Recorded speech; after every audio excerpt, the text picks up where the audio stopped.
Reporters at the Pioneer Press of St. Paul, Minnesota, went through all 224,915 traffic tickets issued in the state over the last 3 years.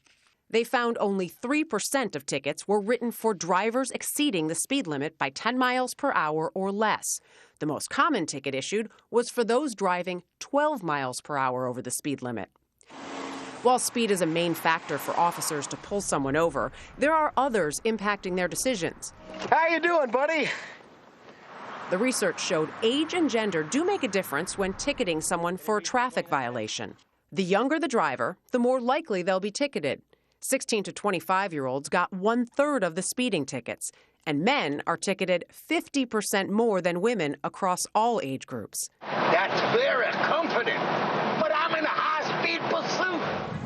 And be mindful of the time. Speeding immediately following the morning rush or during the 1 to 3 p.m. traffic lull increases your chances of getting a ticket. And that's because there's less people on the road, so it's easier to speed. It's also easier to pull people over. Now, a couple things we should point out. They did not have race as a factor because that's not listed on a traffic ticket, so they couldn't include it. That's probably a factor. And then this was done in Minnesota, but they believe it would carry over nationwide. I have to say that that does not surprise me, all those results. You were saying they give you the first 10. They generally give you the first 10 miles an hour. This is my experience from hanging out with cops. Not from speeding. No. Although I've had a couple of those, too. Searching for signs of life, from people stranded for days to animals trapped without food. We'll ride along with those tasked with helping everyone get out alive. For some of you, your local news is next. The rest stick around. This is CBS This Morning, Saturday. I think there are many different views about artificial intelligence. Some people think, great, this is the way of the future. Elon Musk, for instance, has expressed some concerns and reservations about it. Your thoughts? So, it scares a lot of people. Well, all big new technologies both have opportunity and threat. Yeah. And in a sense, those are the great ones. I mean, when cars were invented, people were scared of them. Sure. They would have someone, they regulated initially, someone had to walk in front of them waving a flag, because who knew what would happen. so it's always a legitimate, like, oh, what's the downside, what's the concern? And that's real with AI. I mean, Elon's very smart. However, the opportunities are also great. And I think one of the things that's important to say, okay, we need to navigate this the right way, but we can actually, in fact, I think, use AI to create more jobs. I think we can use AI to help solve disease. There's a bunch of things that it can be instrumental to, and we need to not lose sight of that. You say increase jobs. Texas, our Texas, all hail the mighty state. Texas, our Texas, so wonderful, so great. God bless you, Texas, and keep you brave and strong, that you may grow in power and worth throughout the ages long. You want to live as a decent person? Good husband. Is that it? Good? Of course not. King of the Hill? Better. Top of your game? Win. All powerful. Like a boss. Like a pro. We couldn't agree more. We are professional grade. Step up to GMC with 20% below MSRP on specially equipped 2017 Sierra SLT models. That's over $11,000 on this Sierra. God bless you, Texas, and keep you brave and strong, that you may grow in power and worth throughout the ages long.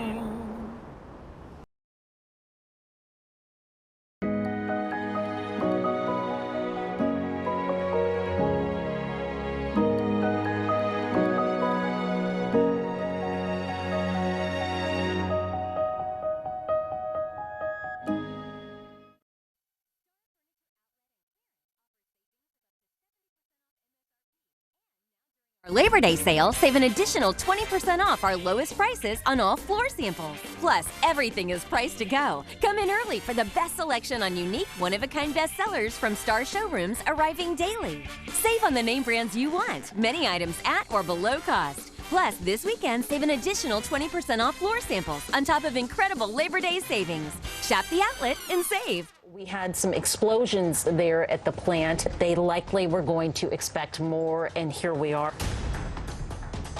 We're all working together in the region, not just in the city of Houston. If you lost everything, what would you need to survive?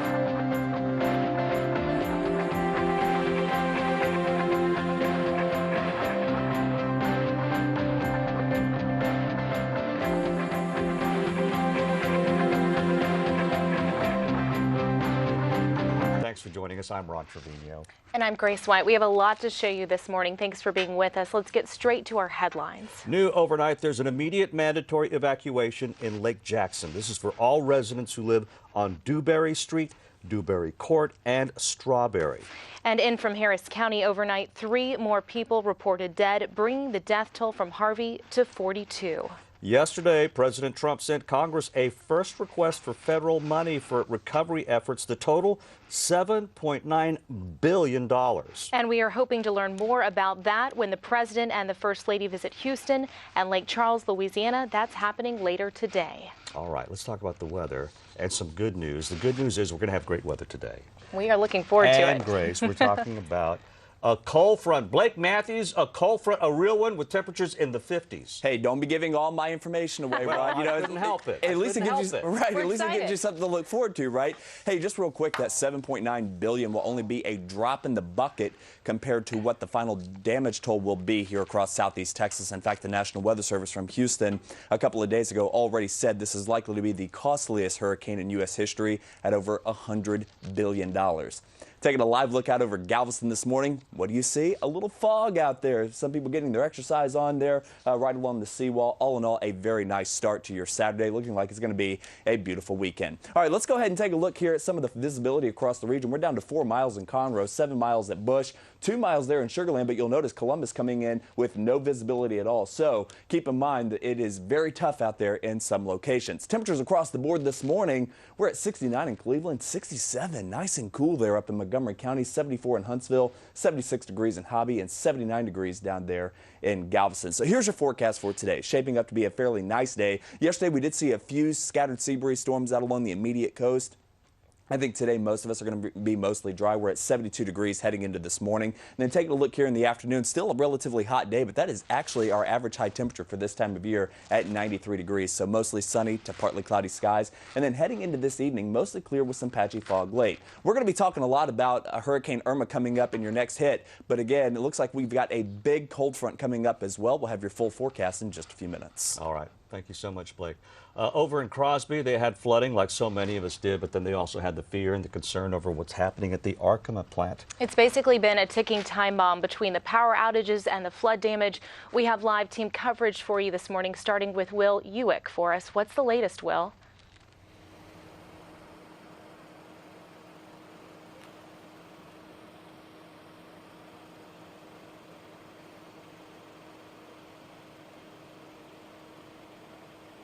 Yeah, good morning, guys. 1.5-mile evacuation still under effect. You can see 90 here. They still have it blocked off. We're actually just inside that border. We were allowed to come over here to give you a better view. The problem is not much of a view. This is where Arkema plant is, over in that direction, back over there.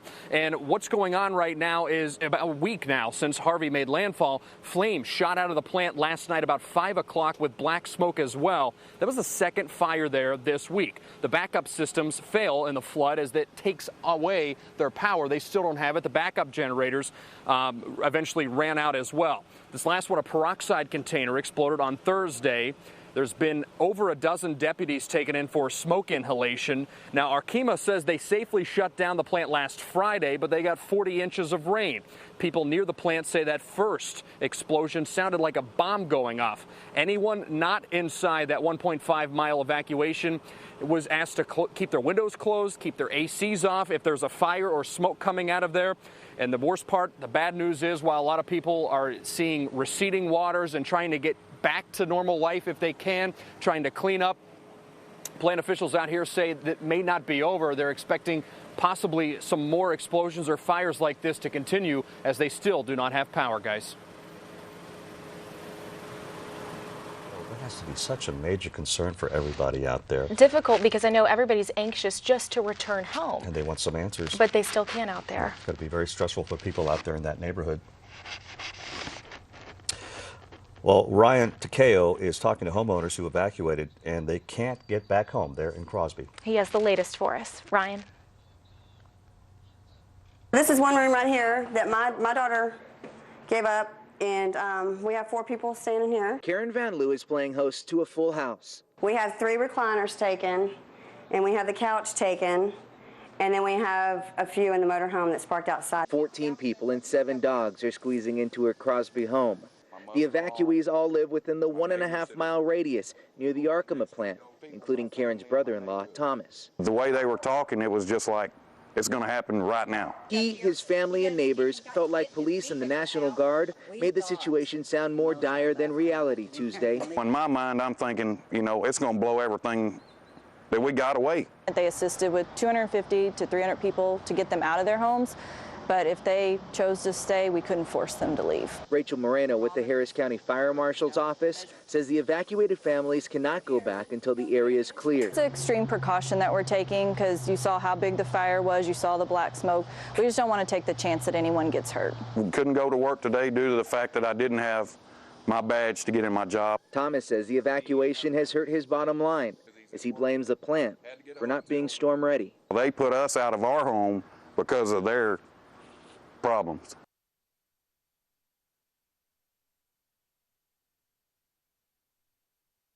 More information on the Arkema plant.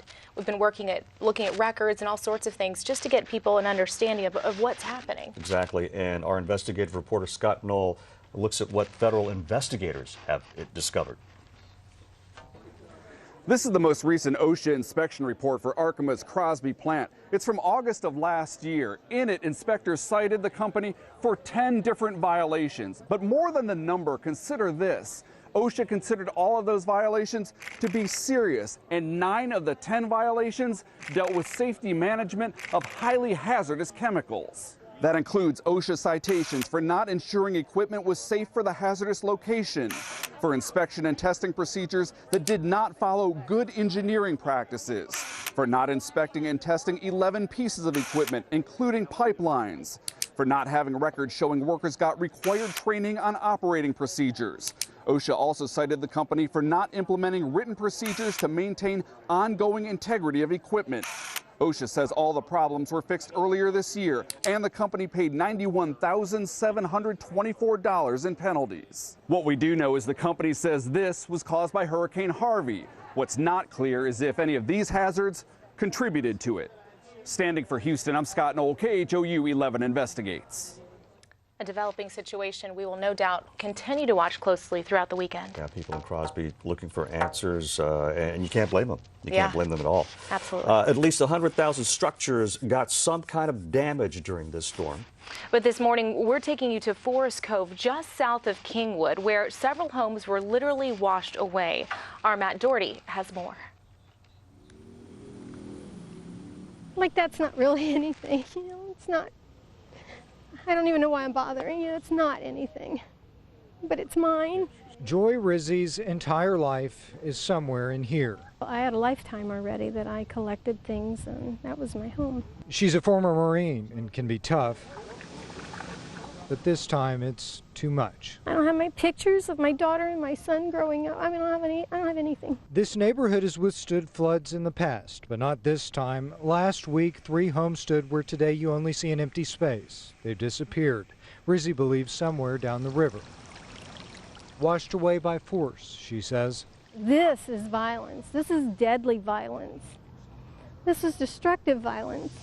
Rizzi says if the water from Lake Conroe had been released sooner, maybe even before the storm arrived, some of these shattered pieces of her past might still be salvageable. I never expected this. 5 feet they kept telling us until they opened those floodgates. 5 feet. I can handle 5 feet. I lived through the 5 feet. I stayed here for the 5 feet. And then they opened those floodgates, 79,000 cubic feet per second. I mean, we knew we were going to be slammed. Standing for Houston, I'm Matt Doherty with KHOU. Emotion just kind of you know, coming up in her voice. Our Tiffany Craig was up there all week reporting from the Humboldt Kingwood area, doing Facebook Lives, just devastating up there, and you can just see it through her heart and her eyes and her story. And you hope, like, if they rebuild there, that something can be done to mitigate future flooding, because it's going to happen again, not to this extent. It will. Perhaps, we know it will. This is the Houston area. But we have it to floods. do something to try to make it better for everybody else. Work Absolutely. with the infrastructure, as the mayor was saying. We're going to take a break right now, but don't go away. We have much more ahead. Texas, our Texas, all hail the mighty state. Texas, our Texas, so wonderful, so great. God bless you, Texas, and keep you brave and strong, that you may grow in power and worth throughout the ages long.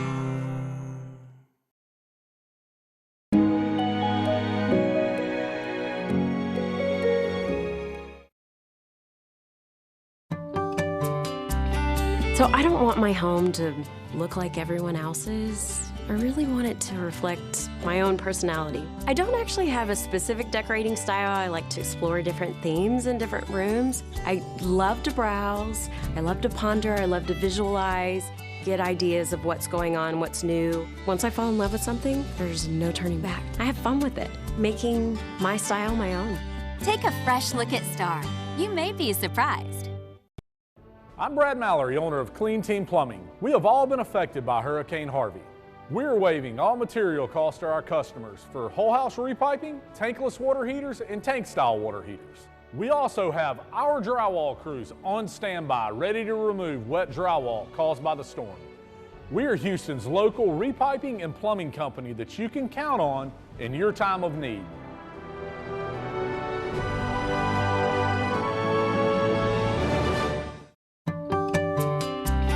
So I don't want my home to look like everyone else's. I really want it to reflect my own personality. I don't actually have a specific decorating style. I like to explore different themes in different rooms. I love to browse, I love to ponder, I love to visualize, get ideas of what's going on, what's new. Once I fall in love with something, there's no turning back. I have fun with it, making my style my own. Take a fresh look at Star. You may be surprised. And good morning and welcome back, everybody. You know, this weekend shaping up to be a very nice weekend, and boy, don't we deserve it after all the rain that we've had. There are rain chances a little bit heading into early next week, but I think the bottom line is we are in for a long stretch of pretty weather, especially once we get to the end of the upcoming week. The reason why? Look at that, a cold front coming in on Wednesday, and this is going to be quite the change in the weather pattern. I'll tell you, we're looking at possibly our first 50s, or as our producer said earlier, 50s. Moving into the Houston area. I'll tell you, the 50s, Ron, moving in. I'll tell you, it's going to be fairly nice. Hey, taking a look here at the visibilities, we are dealing with a little bit of fog this morning. So keep in mind that if you are, especially down towards the island, 5 miles there, 2 miles over in Sugar Land, but Columbus and Brenham, trying to go get the ice cream this morning out there in Bluebell country, good luck. It is zero visibility, so definitely be mindful of that as you head out the door this morning. Temperatures across the board still holding in the 60s in Conroe, 67 degrees, 73 at Bush. Most areas holding in those low to mid 70s this morning, so nice and comfortable for this time of year, but temperatures are expected to warm up into those 90s. So here's a look at your forecast heading into the afternoon.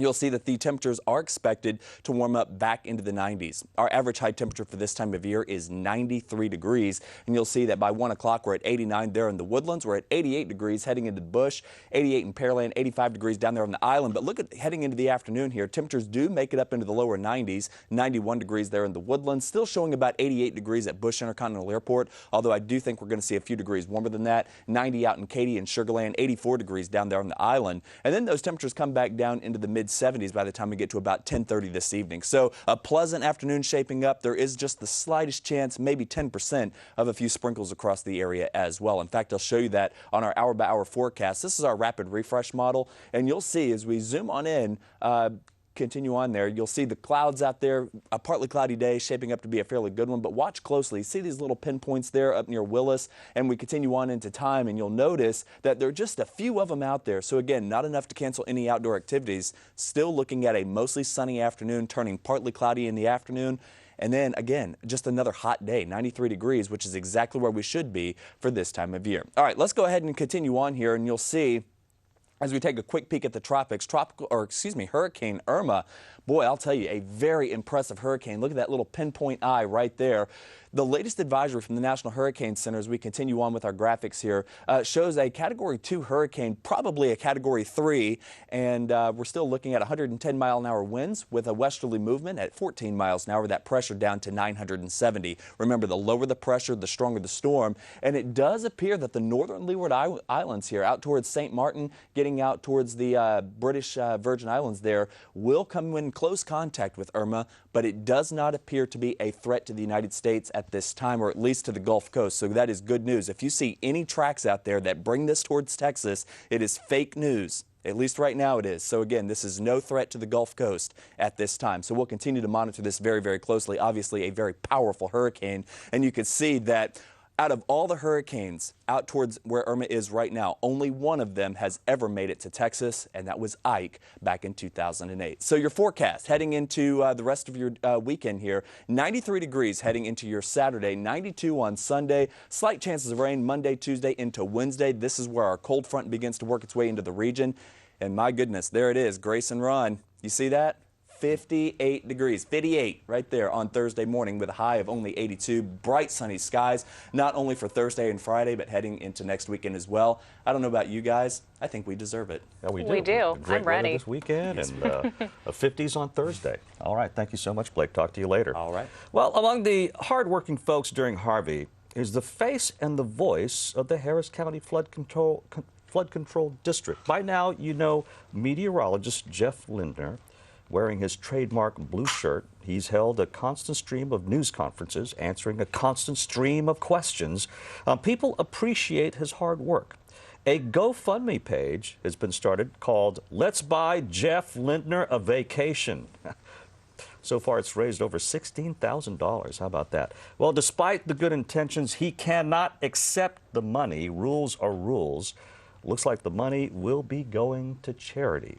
You have to imagine, you know, how much he's slept in the last few days. Probably not at all.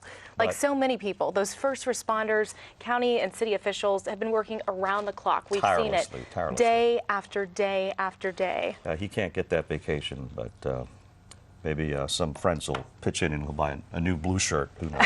He likes those blue shirts. He does. That's his color. Well, if Harvey wasn't stressful enough, imagine going through the storm while you're in labor at home with your family. Boyd Hooper doesn't have to imagine after talking to one woman. Just when you think you know where life is taking you. Yeah, curveballs. One curveball after another. The other side of the street is my subdivision. Headed toward Murray Poloski. Maybe I got lucky and there's no water in my house. Yeah, there's water in his house. It feels like I'm in a movie. It just does not feel real. How is this possible? Curveballs. All right. This is Carter Ryan, and this is Cameron James. They were born on their daddy's birthday, which was Friday. Friday. Just as Harvey was about to change their world. We'll be home in 48 hours. No big deal. Oh, man. The former Marine and his wife saved for years for this house. Oh, my God, look at that. Those are pigs. 4. Trying to escape. Escape. Like their 2 older boys, 7-year-old Dylan and 4-year-old Drake, had to escape the flood while staying at their grandparents' house. Sorry. As Nicole's babies were born. The most gut-wrenching moment as a mother, seeing a picture of your children getting on a boat and you're not there. And that nursery back home. The little onesies. I got them. Oh, makes me want to cry. It's just stuff, Cole. It's just stuff. As a mom, you want to give them the best entry into the world. And I think I just feel like I wasn't able to do that. Baby clothes in a garbage sack in a neighborhood unlikely to be home again for a year. It's tough, you know, knowing how much she is hurting. Yeah. Curveballs. But they're going to have a birth story, that's for sure. Carter and Cameron and Harvey. I have those 2 little babies. Is what's really going to help us get through. Standing for Houston, I'm Boyd Hooper. KHOU. Wow. As a mom, I watch that and my heart goes out to her. And I actually have a young friend too that has twins at home. She had to evacuate this week. A story that so many people can relate to. But at least the kids are fine, mom and dad are fine.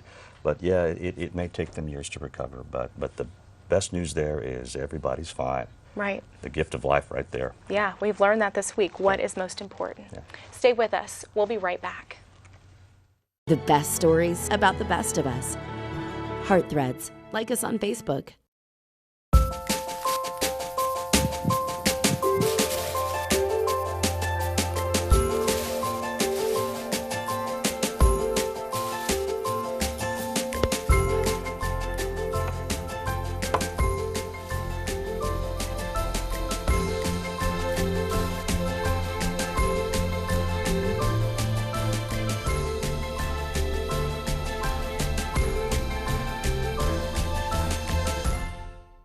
Hurry, it's the final days of the Ford Summer Sales Event. Looks a little tight. Here, I'll park it. Dad, relax.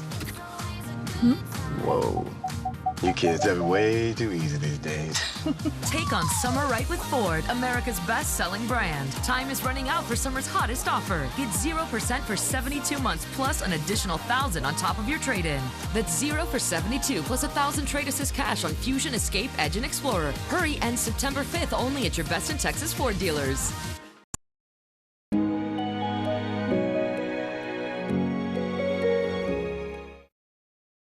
I'm Brad Mallory, owner of Clean Team Plumbing. We have all been affected by Hurricane Harvey. We're waiving all material costs to our customers for whole house repiping, tankless water heaters, and tank style water heaters. We also have our drywall crews on standby, ready to remove wet drywall caused by the storm. We are Houston's local repiping and plumbing company that you can count on in your time of need.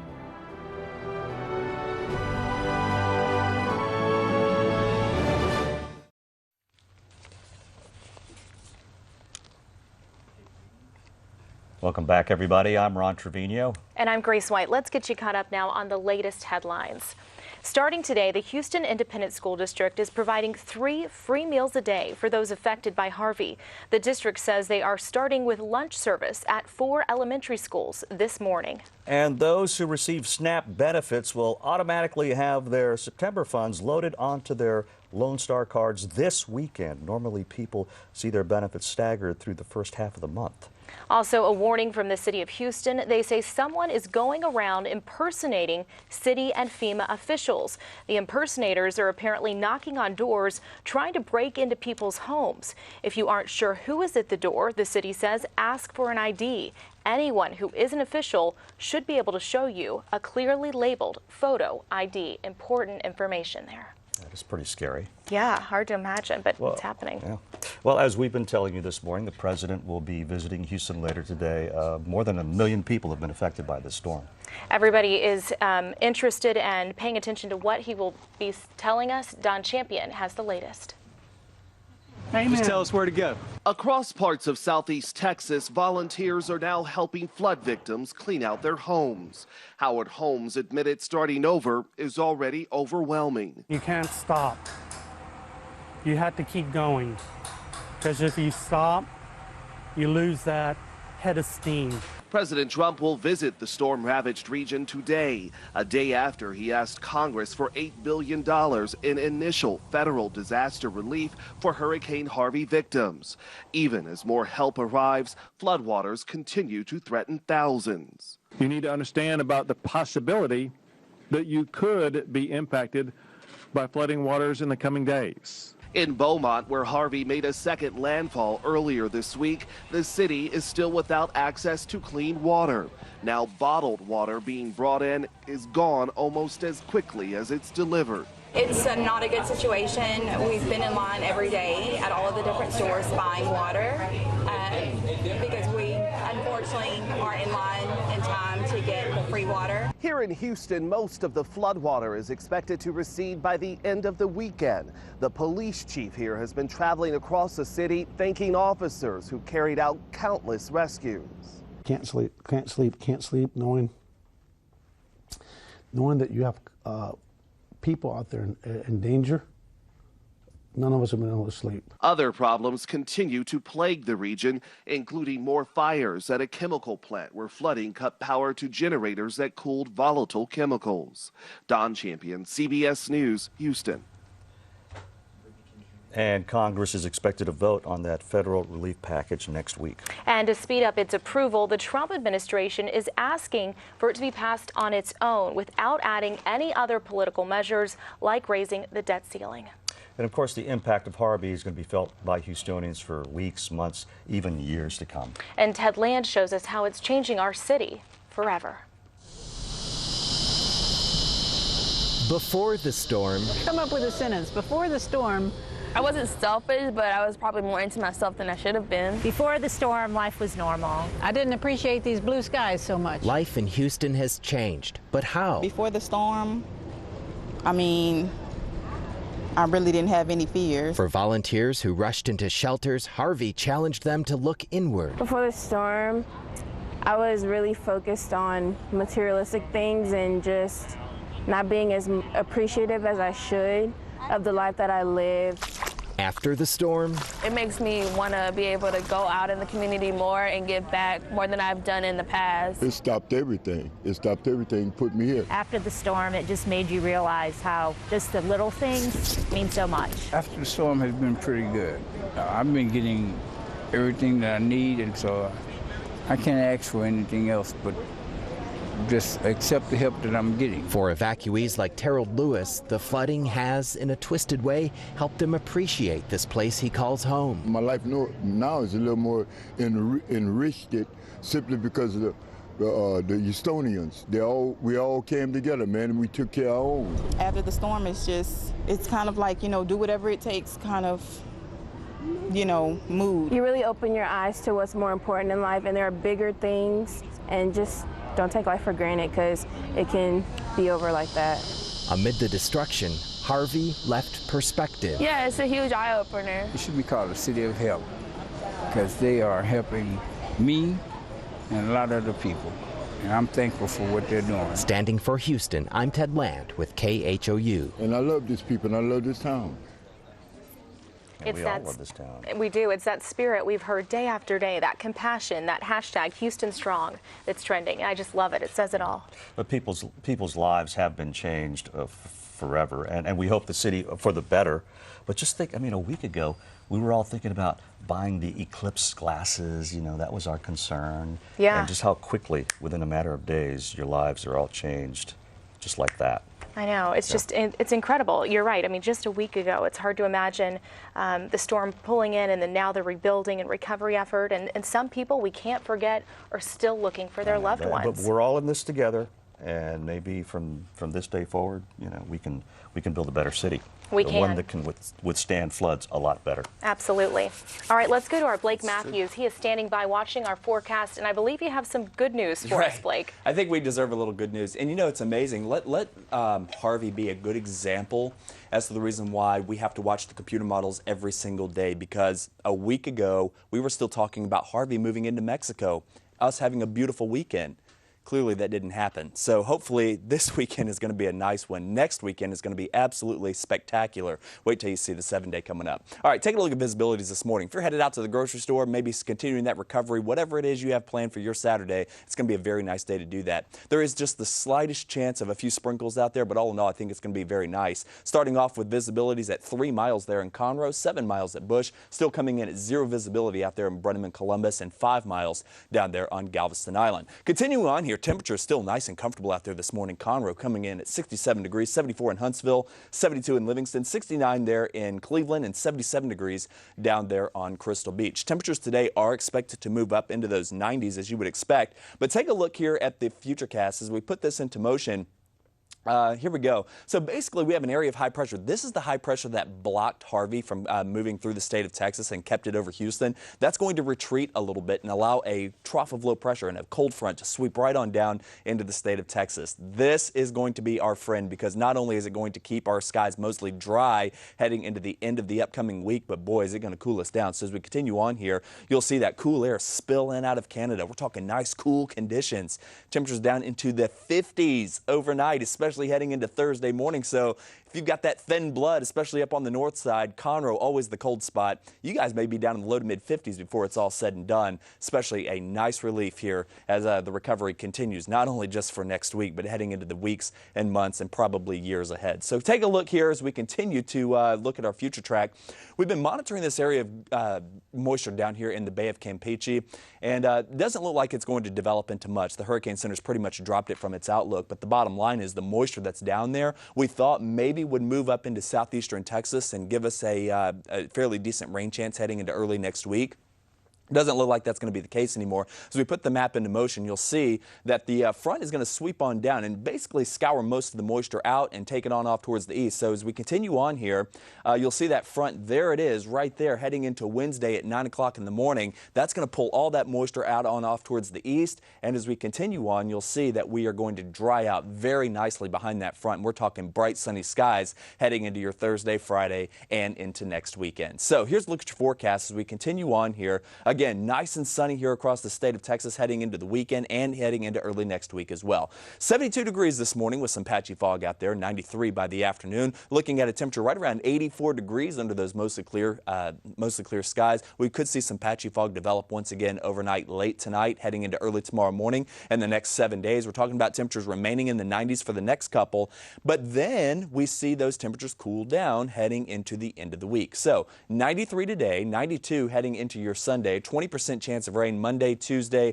maybe a 30% chance very early Wednesday. That front comes through into the overnight hours Tuesday into Wednesday. And look at that. 58 degrees. Guys, when was the last time we saw 58 on the 7-day?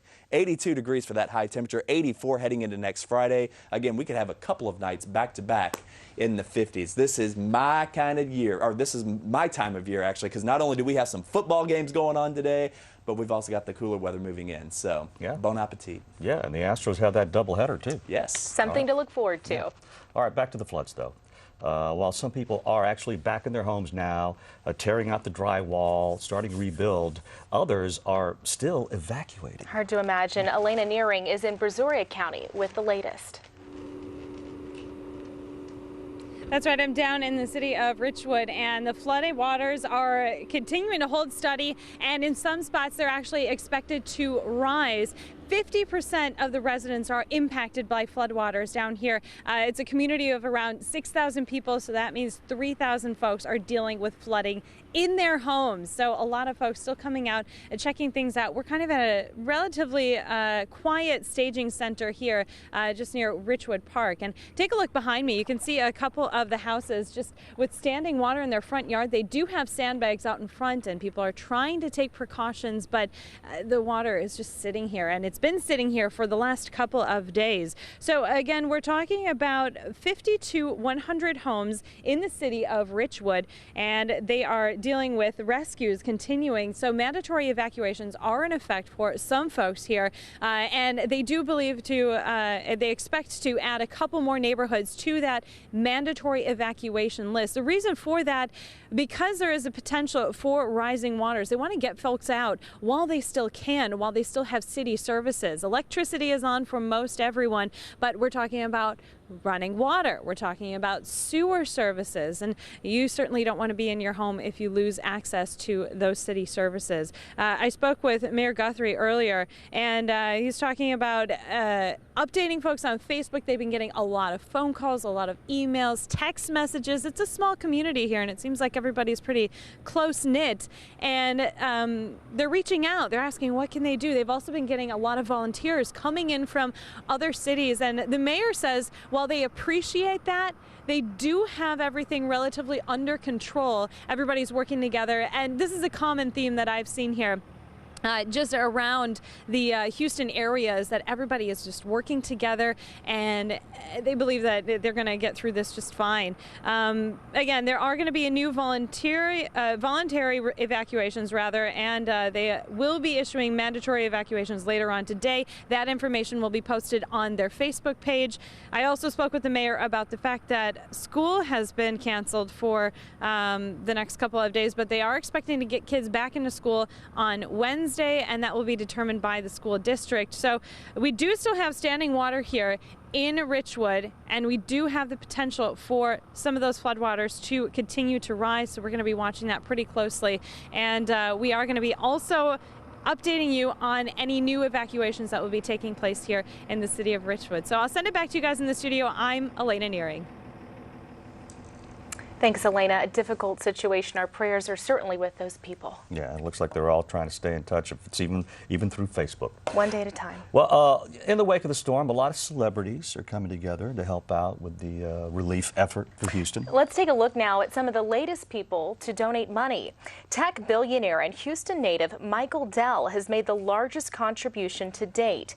He and his wife are pledging $36 million to storm victims. That pledge from the founder and CEO of Dell will go toward the Rebuild Texas Fund that he launched. The goal there is to raise $100 million by the end of Labor Day weekend. The Houston Food Bank says Taylor Swift has pledged, quote, a very sizable donation to them in honor of her mother, who graduated from the University of Houston and also went to Memorial High School. I didn't even know that. The Houston Food Bank posted, "We thank you, Taylor, and everyone for donating to help rebuild our community." And finally, Houston Rockets legend Hakeem Olajuwon is donating $150,000 to Mayor Sylvester Turner's Hurricane Harvey Relief Fund. Olajuwon says there is so much to be done, and I hope that my contribution can help make a difference in the lives of my fellow Houstonians. Awesome to see so many people coming together from all walks of life. Way to go, Hakeem Olajuwon. All right, hey, the Astros are back in town. They had a series in Tampa. They did, and after watching the events of this past week, they visited evacuees at the shelter at the GRB. Our Matt Musil was there. Folks really had their spirits lifted when they transitioned here to the George R. Brown Convention Center out of their flooded homes, but those spirits were lifted even higher today when the Astros showed up. We organized a little bit of it, but for the most part, it was the more players asking us, where can they go, what can they do, who needs help, who needs what. I love our team for that. I also love the community of stories of people around, that just regular citizens getting in boats and going and rescuing people and pulling people from the wreckage of what was a terrible catastrophe over the last couple of days. We just got back in town. It's our first view of a lot of the realities that this is going to take a long time to rebuild, but we'll be there along the way. Yeah, it's not easy. I saw a lot of people here that they lost their homes, and but I also see a lot of people here helping those people to get back to normal, and that made me feel proud. I feel proud to be part of Houston City. It's a lot of good people here, and I show up today, try to, and I play a little soccer game with the kid, and I try to stay to steal a smile from them. I know they're having a rough week, but I'm gonna try to do everything I can to help these people go back to normal. How tough was it to see what was going on back here and you guys trying to play? It's definitely on all our minds. All the people, out here having trouble and losing everything, and us playing baseball, it just didn't feel right. But we got through it. We're back at home and helping out. And oh, by the way, you found a pitcher along the way. What's that? Your job just got easier, huh? I hope, yeah. It's been great to bring Justin Verlander in, one of the game's best pitchers for over a decade. It's tremendous. We've been after him for a month. We're glad we were able to get it done. We also picked up Cameron Maben yesterday, who's tied with Altuve for the league lead in steals. So we are getting built for the postseason right now, and now we just need to close the deal, go ahead and win the division. You just added another arm. What do you think? It's great. He's a great talent, and anything that we can do to help down the stretch, especially for a playoff run, I think is going to be a welcome addition. You guys will get to talk to him over the next couple of days, but he gave me all indications that he wants to win a World Series as an Astro, and he proved it by saying yes to come here. So Justin Verlander ready to go. A.J. Hinch said the first thing he asked me is, A.J., when can I throw my first bullpen? That means he's ready to go. He will get the start Tuesday night in Seattle, guys. All right, thank you so much, Matt. That was good news to get that Verlander's coming to play for the Astros right when we needed it. We needed some good news at that point. Something positive this week. And if you hadn't heard, the Astros got a doubleheader today at Minute Maid Park. And Mayor Sylvester Turner will be there. He's been urging the team to get back and going, and he will be throwing out the first pitch. So again, something we can all look forward to this evening. I want to see that pitch. All right, stay with us. We'll be right back. Gallery Furniture's early Labor Day Super Sale happens till 10 p.m. tonight with the best bargains ever. We couldn't stop the truckloads of furniture coming in from around the country to Gallery Furniture. So we started the Labor Day sale early, opens tonight till 10 o'clock with super savings. Save 30 to 60% on selected Made in America sofas, sectionals, recliners, solid wood furniture. Buy a Tempur-Pedic sleep set, $3,000 or more. If the Astros win it all, your Tempur-Pedic sleep set is free, free, free. Hurry, open the 10. Gallery saves you money today. I'm Brad Mallory, owner of Clean Team Plumbing. We have all been affected by Hurricane Harvey.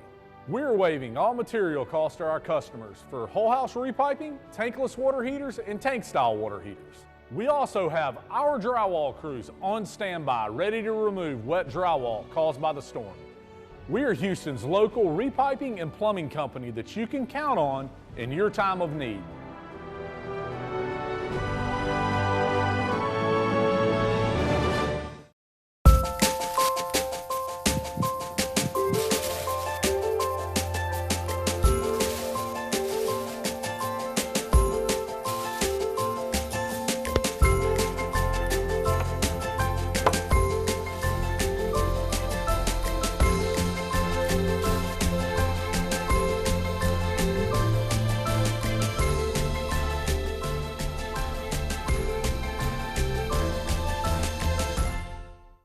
Texas, our Texas, all hail the mighty state.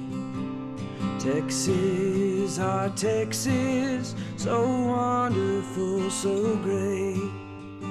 God bless you, Texas, and keep you brave and strong, that you may grow in power and worth throughout the ages long. The best stories about the best of us. Heart Threads. Like us on Facebook.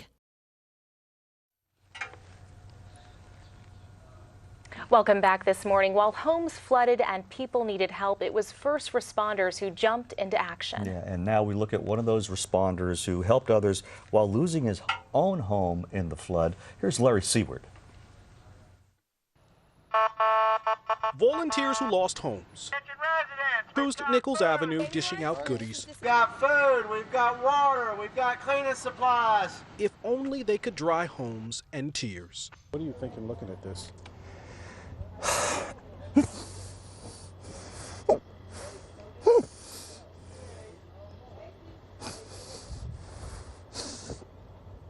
I'm thinking I'm blessed because I got my wife and I got my kids. I got my friends. Reserve Galveston police officer Joey Quiroga had 3 feet of water in every room. He lost furniture, then both cars. As he and wife Melinda escaped with their 10 and 8-year-old sons, rising water forced them to run. In the trunk, Quiroga left 2 cameras used to make and sell art. His fundraisers helped families in need 9 years in a row. My kids or my equipment. I can always find something else to do. He and the man with the boat who saved his family spent hours helping others.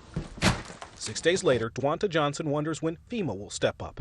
They put her in a hotel, but she's waiting on adjusters to greenlight repairs. So friends help toss bed frames and tear out drywall. We can't just leave this stuff in here because everything is starting to mold because it's so hot. It's starting to mold and all the furniture is breaking up and stuff. Quiroga and other neighbors are doing the same. They want help, but I'm going to roll up my sleeves and help Dickinson any way I can. They're already working to save what's left. Storm has not discriminated. So many people affected, you know, civilians, first responders, as you heard in Larry's story, an officer, really everybody impacted by this one. Rich, poor, it did not discriminate because it was so widespread. All right, guys, from Memorial Drive in Gessner, this is as far west. All right, okay, well, thanks for joining us on this Saturday morning at 7:43. Let's check in with Blake, who's going to look at some of the floodwaters that we still have on some of the roadways. Yeah, and you know, a lot of the water has receded, guys, across the Houston area, but take a look at this. I found this tower cam. This is from St. Thomas High School. This is going to be Buffalo Bayou, still covering up some of the roads here. And Ron, you believe you said this was near Shepherd or Memorial, is that correct? Yeah, so this is still going to be overflow from Buffalo Bayou. So the bayou is still running very high, even though they have receded. quite a bit. Let me show you a better shot. We are tired of talking about floodwaters here. I think we all deserve some beautiful weather, and here's a picture that's worth 1,000 words. Over Galveston, you can see from the Hotel Galvez, there is Murdoch's there and the Pleasure Pier coming up right behind me, and you can see, gosh, what a beautiful morning down there. It looks like the fog has lifted a little bit down there on the island. Take a look at visibilities across the entire area. We're still looking at some areas near zero, with temperatures still coming in right now at 67 degrees at Conroe, 73 at Bush, 77 at Crystal Beach. Galveston still coming in near 80 degrees this morning, but still a very comfortable start to your day here on September the 2nd. So moving ahead here, you'll see that take a look at the bigger picture. You've got a tropical storm moving up the Baja of California there. And then here's a look at the remnants of Harvey. Again, pushing right into the Ohio Valley just to the east of Cincinnati. And that's going to be up and out of our hair here pretty quickly.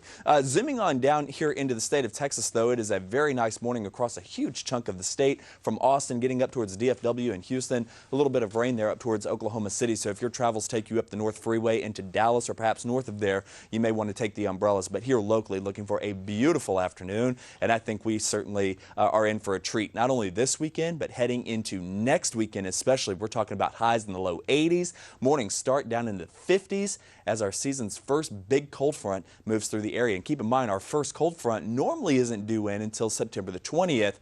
So I think Mother Nature feeling sorry for us here across southeast Texas. As far as highs today, still feeling very August-like. 93 degrees in Houston, 85 in DFW, 89 up in Amarillo, 94 degrees in Austin, and still coming in at 93 degrees down there in San Antonio. Here locally, we're still looking at those temperatures moving up into the low to mid 90s, just about area-wide, starting off in the 70s this morning. Moving ahead towards the lunch hour, 1 o'clock, we're looking at those temperatures moving up close to 90 degrees across a huge chunk of the area. And then by 5 o'clock, you'll notice 92, 90, 88, 89.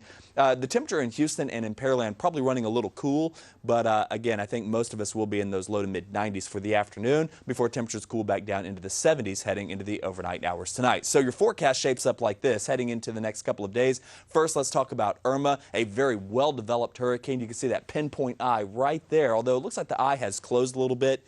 Keep in mind, when that eye closes, it means the storm may be weakening, maybe going through an eye wall replacement cycle.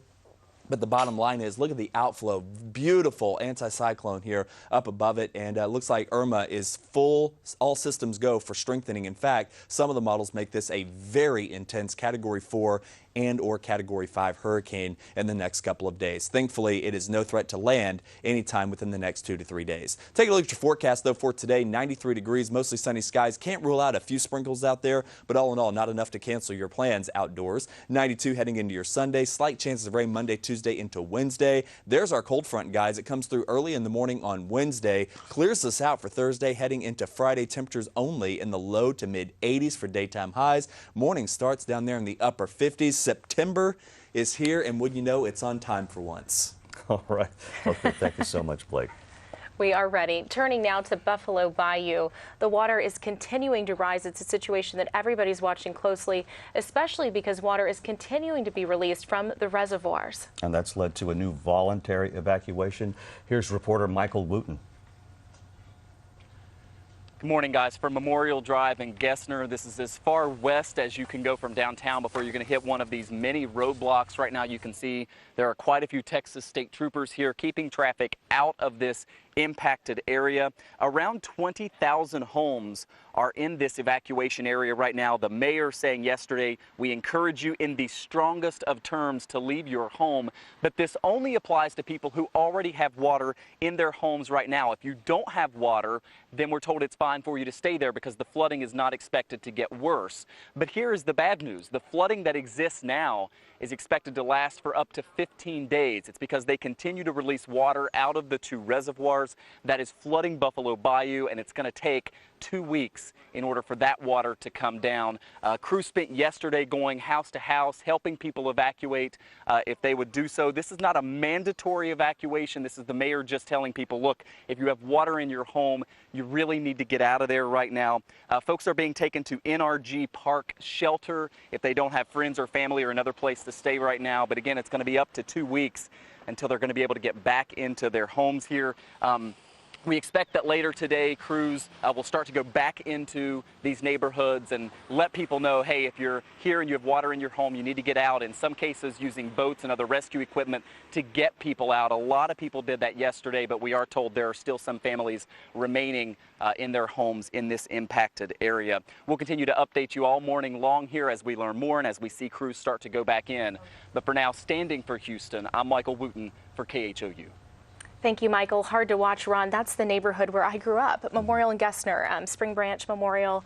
I was out there a few nights ago, and I've just never seen the water in that area that high. The people who live there, it's never flooded there like that. Right. I mean, even back in Allison, that particular neighborhood did not see that kind of water. Yeah. So to see what people are still going through out there right now, you know, the sun is shining, the storm has passed, but there's still a lot of hurt, a lot of suffering, a lot of people's lives that are being rearranged.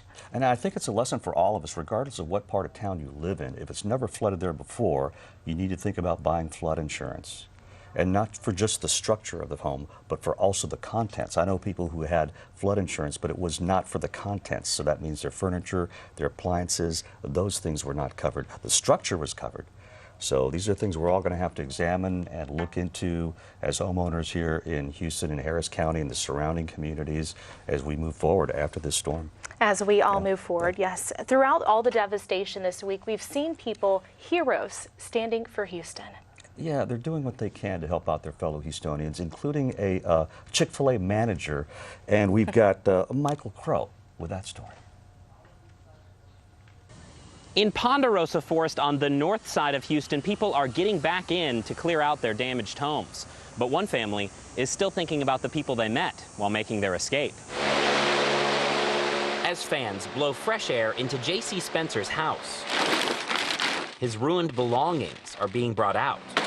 Here's the water level there, between 4 and 5 feet, I think. J.C. and his wife Karen were trapped on the second floor of their Houston home at the height of the floods as the waters rose. And hour after hour, they couldn't get through to rescuers. So I just called Chick-fil-A and ordered 2 grilled chicken burritos with extra egg and a boat.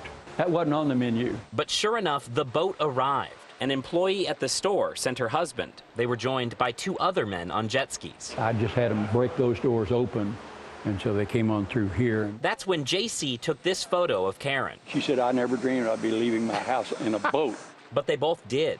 With their belongings on the larger craft and the couple on jet skis, they made it to dry land. An experience that makes digging through the destruction. That's my 2 granddaughters. That picture is quite damaged. Just a little bit easier. I'm sure we have become fast friends for life. Though J.C. did have to wait for those 2 burritos. It was 2 days late. I'm glad they put the boat first. In Houston, I'm Michael KHOU. I love this story. And that picture, actually, I saw earlier in the week, and I was wondering, you know, what the story behind it was. I'll never forget looking down from that person's second story and seeing that jet ski, you know, go right out the front door. I thought, okay, what's the story behind that? And then now to hear the Chick-fil-A end of it, it's just, it's really cool. That's standing for Houston. I know it is standing for Houston. And how many images from Houston this past week have gone viral all over the world. It's amazing. All right, well, thanks for watching us. We're not done yet. It's 7:52. We've got more news coming up. We now face another one of our challenges. But the thing that I know about this city is that we will always rise to the occasion. I have no doubt about any of that. My home to look like everyone else's. I really want it to reflect my own personality. I don't actually have a specific decorating style. I like to explore different themes in different rooms. I love to browse. I love to ponder. I love to visualize, get ideas of what's going on, what's new. Once I fall in love with something, there's no turning back. I have fun with it, making my style my own. Take a fresh look at Star. You may be surprised. Just think, what if we didn't have local TV and radio? Where would I go for local sports, local politics, a mayor, city council, stuff that affects me every day? How about health? Who's covering things that endanger my family? I need to know now, as it happens, from sources I trust, people in my community. No agenda, no bias like you find on cable and social media, just facts. For news I can trust, I stay local. Support your local station. Text TV to 52886 today. This is Houston. This is who we are. This storm has not redefined who we are. If anything, the storm has made us even stronger and prouder to be Houstonian. And if there's any silver lining, I'm very proud of that. Gallery Furniture's early Labor Day Super Sale happens till 10 p.m. tonight with the best bargains ever. We couldn't stop the truckloads of furniture coming in from around the country to Gallery Furniture. So we started the Labor Day sale early, opens tonight till 10 o'clock with super savings. Save 30 to 60% on selected Made in America sofas, sectionals, recliners, solid wood furniture. Buy a Tempur-Pedic sleep set, $3,000 or more. If the Astros win it all, your Tempur-Pedic sleep set is free, free, free. Hurry, open the 10. Gallery saves you money today.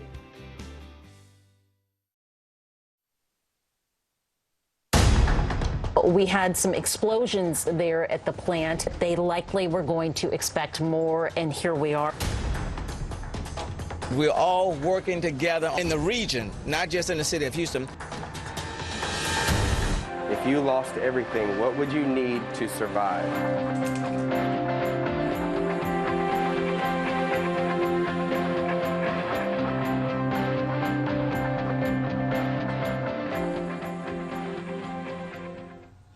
Good morning, everybody. It's 7:55. I'm Ron Trevino. Thanks for joining us. And I'm Grace White. Let's go straight to our headlines. Due overnight, there's an immediate mandatory evacuation in Lake Jackson. This is for all residents who live on Dewberry Street, Dewberry Court, and Strawberry. And in from Harris County, 3 more people are reported dead, bringing the total death toll from Harvey to 42. President Trump has sent Congress a first request for federal money for recovery efforts. The total $7.9 billion. We are hoping to learn more about that today when the President and First Lady visit Houston and Lake Charles, Louisiana. Again, that's happening later today. We'll get to more on what's happening later today, but first, let's check in with Blake Matthews. We've got a great weekend of weather. We're happy to see that, Blake. Yeah, aren't we all? I'll tell you, we certainly deserve very nice weather. We are going to get it today, heading into tomorrow, and then especially heading into next weekend. Take a look behind me. What is that? I'll tell you, that is the sunshine, and it is so good to have it back. Taking a live look out over Space Center Houston. A little bit of fog out there this morning, but all in all, not too shabby as you get started on this Saturday. Let's go ahead and move forward here into time, and we'll take a look at the visibilities outside. We're down to, there you go, fresh update. We're down to 0 visibility there in Conroe, 7 miles at Bush, 9 miles at Hobby. Still coming in with 0 visibility out there for Brenham and Columbus, so heads up out there for the areas well to our west of downtown Houston. Temperatures across the board, we're up 1 degree from last hour at Conroe, 68, 73 at Bush, 76 at Hobby. So most of us starting off in those low to mid 70s, a few 60s out there, but all in all, pretty comfortable as we head into the first week of September. Your headlines as far as the next couple of days go, we're looking at a pleasant weekend ahead, and then taking a look here, a warm with a bit more humidity in the air as well, but then we await our first big cold front heading into next weekend. Folks, this is going to be quite the treat here for Southeast Texas, with temperatures moving down into the 50s heading into middle next week. I'll tell you, I'm very excited about that. So here's how it all plays out. This big ridge of high pressure out to the west, that is the high pressure that blocked Harvey from moving on up to the north. It's what brought it here. Thankfully, that high is going to retreat just a little bit, allowing a cold front to slip right on into the state of Texas heading into Wednesday. That's going to allow cool Canadian air to settle down across the state of Texas. We're talking high temperatures only right around 80, 81 degrees before it's all said and done.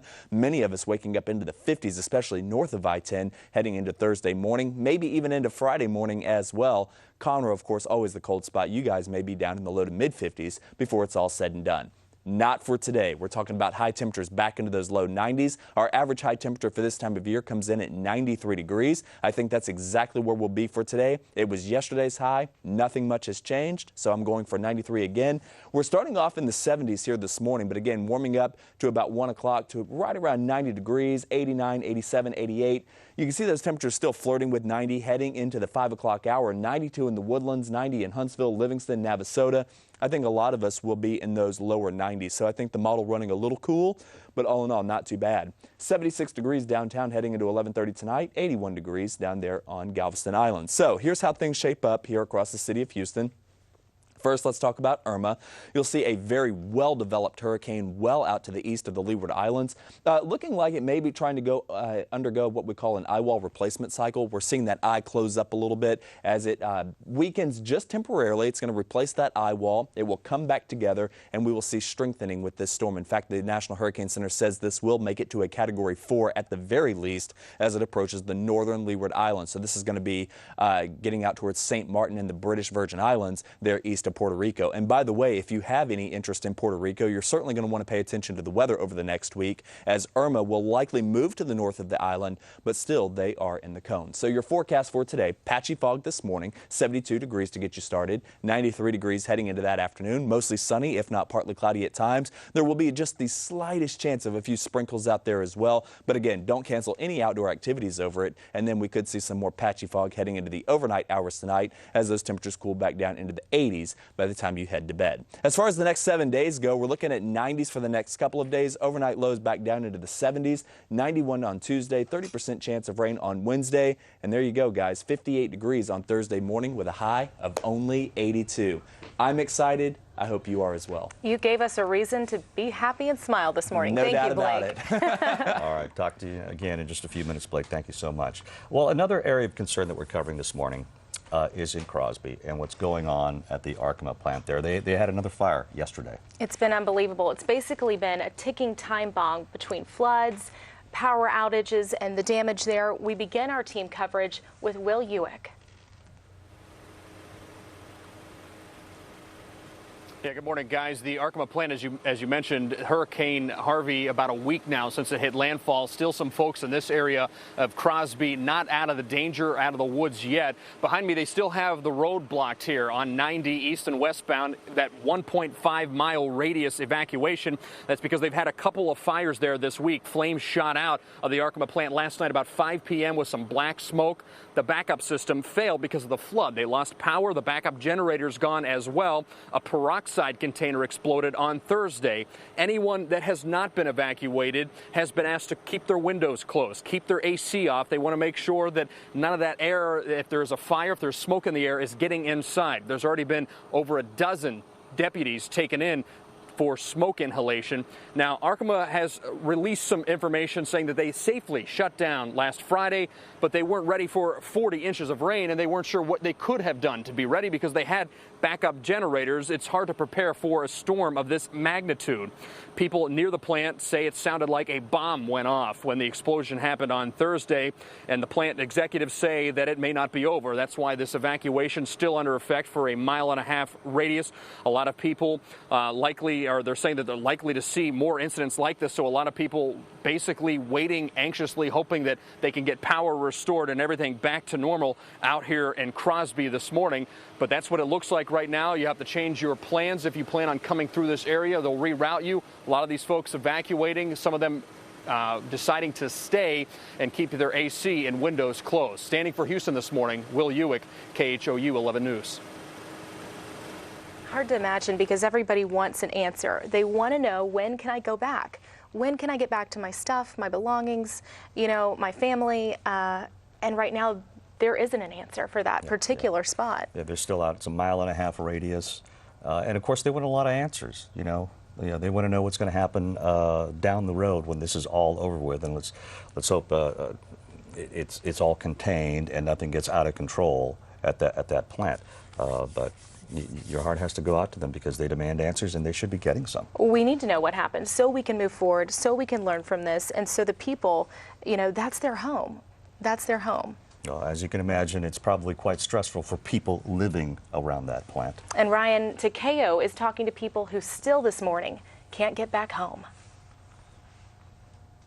This is one room right here that my daughter gave up. And we have 4 people staying in here. Karen Van Loo is playing host to a full house. We have 3 recliners taken, and we have the couch taken, and then we have a few in the motorhome that's parked outside. 14 people and 7 dogs are squeezing into her Crosby home.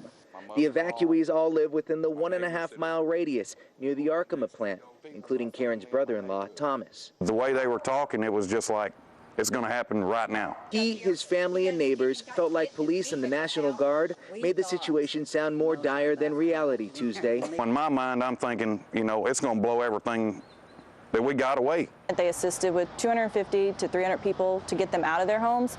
But if they chose to stay, we couldn't force them to leave. Rachel Moreno with the Harris County Fire Marshal's office says the evacuated families cannot go back until the area is clear. It's an extreme precaution that we're taking because you saw how big the fire was, you saw the black smoke.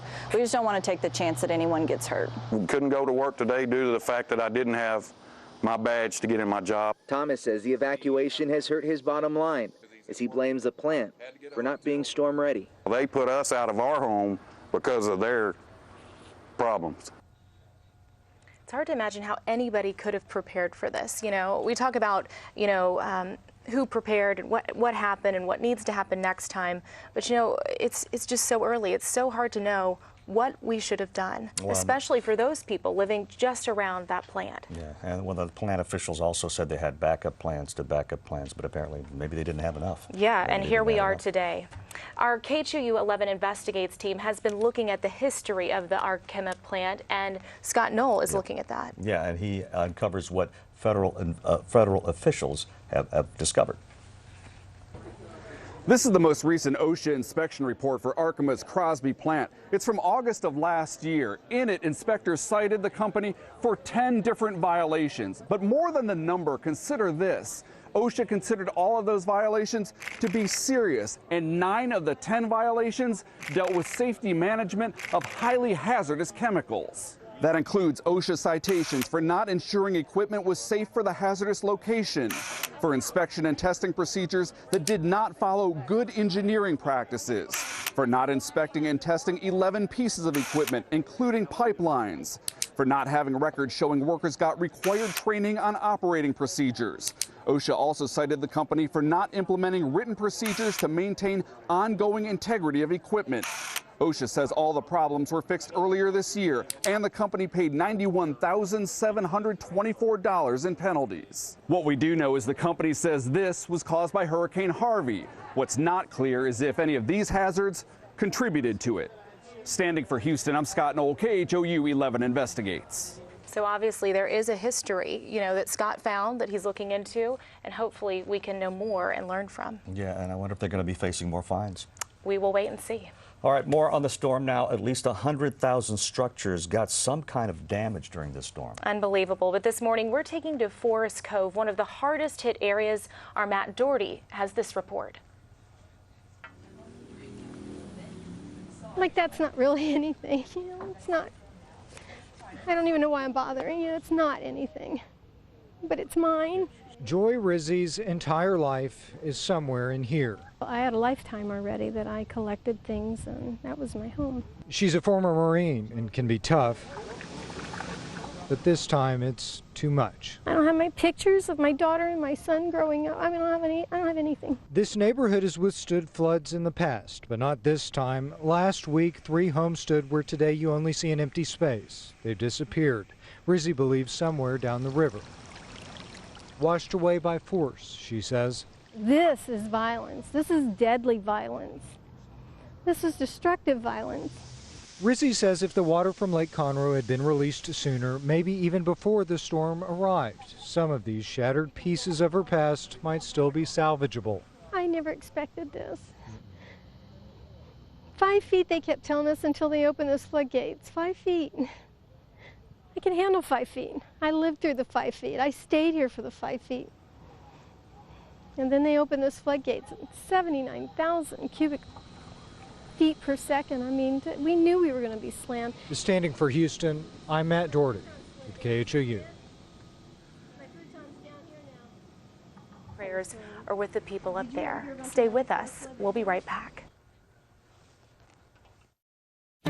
Star Furniture's Labor Day sale is the best time to save. Our biggest savings store-wide, plus an extra 20% off, plus up to 5 years interest-free financing, plus free delivery on everything with purchase of any mattress $999 or more. Save on everything for your home, including the best selection and lowest prices on name brand mattresses. An extra 20% off, plus up to 5 years free financing, plus free delivery. There's never been a better time to save at Star. I'm Brad Mallory, owner of Clean Team Plumbing. We have all been affected by Hurricane Harvey. We're waiving all material costs to our customers for whole house repiping, tankless water heaters, and tank style water heaters. We also have our drywall crews on standby, ready to remove wet drywall caused by the storm. We are Houston's local repiping and plumbing company that you can count on in your time of need.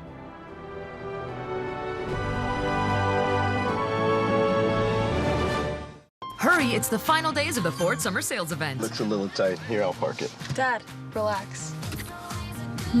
Whoa. You kids have it way too easy these days. Take on summer right with Ford, America's best-selling brand. Time is running out for summer's hottest offer. Get 0% for 72 months plus an additional $1,000 on top of your trade-in.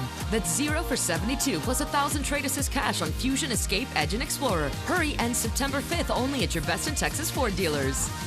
The best stories about the best of us. Heart Threads. Like us on Facebook.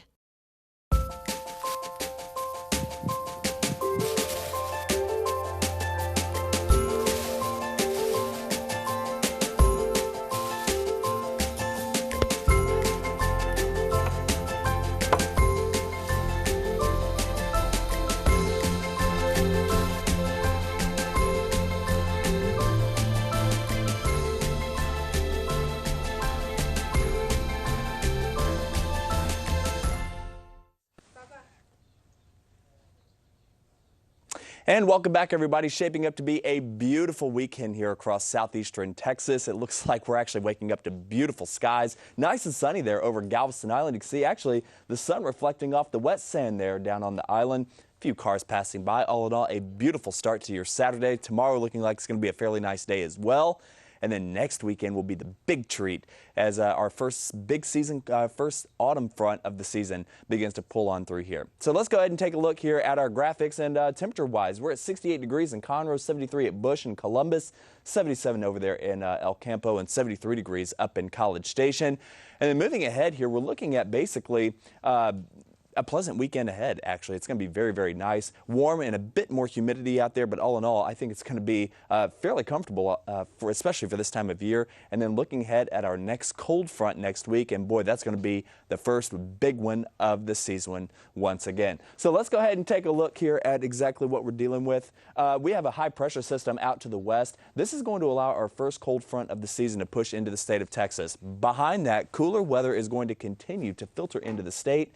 And we're talking about high temperatures right around 82 degrees. Overnight lows back down into the mid to upper 50s. Some areas a little cooler than that, especially once we get north of I-10. So the weather pattern definitely changing for the better here across southeast Texas. Once we get past Tuesday and Wednesday, where our rain chances are only at a marginal 20 to 30%, I think the weather turns absolutely fabulous heading into Thursday, Friday, heading into next weekend as well. Take a look at the satellite here. You can see no hints of the cold front that we're talking about is way up in Canada as we speak, but still just dealing with a little bit of rain here across Oklahoma. There's what's left of Harvey pushing through Kentucky into Ohio. That will accelerate on off towards the north and east. And you can see that trail of moisture all the way back down through the Sunshine State, where it is anything but at this moment, with rain and clouds from the Panhandle all the way down to Key West. Here locally, though, you can see the drier air filtering in across the state of Texas. This is going to keep us mostly sunny heading in throughout the day today. So it's mostly sunny in Austin this morning, Houston, San Antonio, Dallas dealing with a few clouds,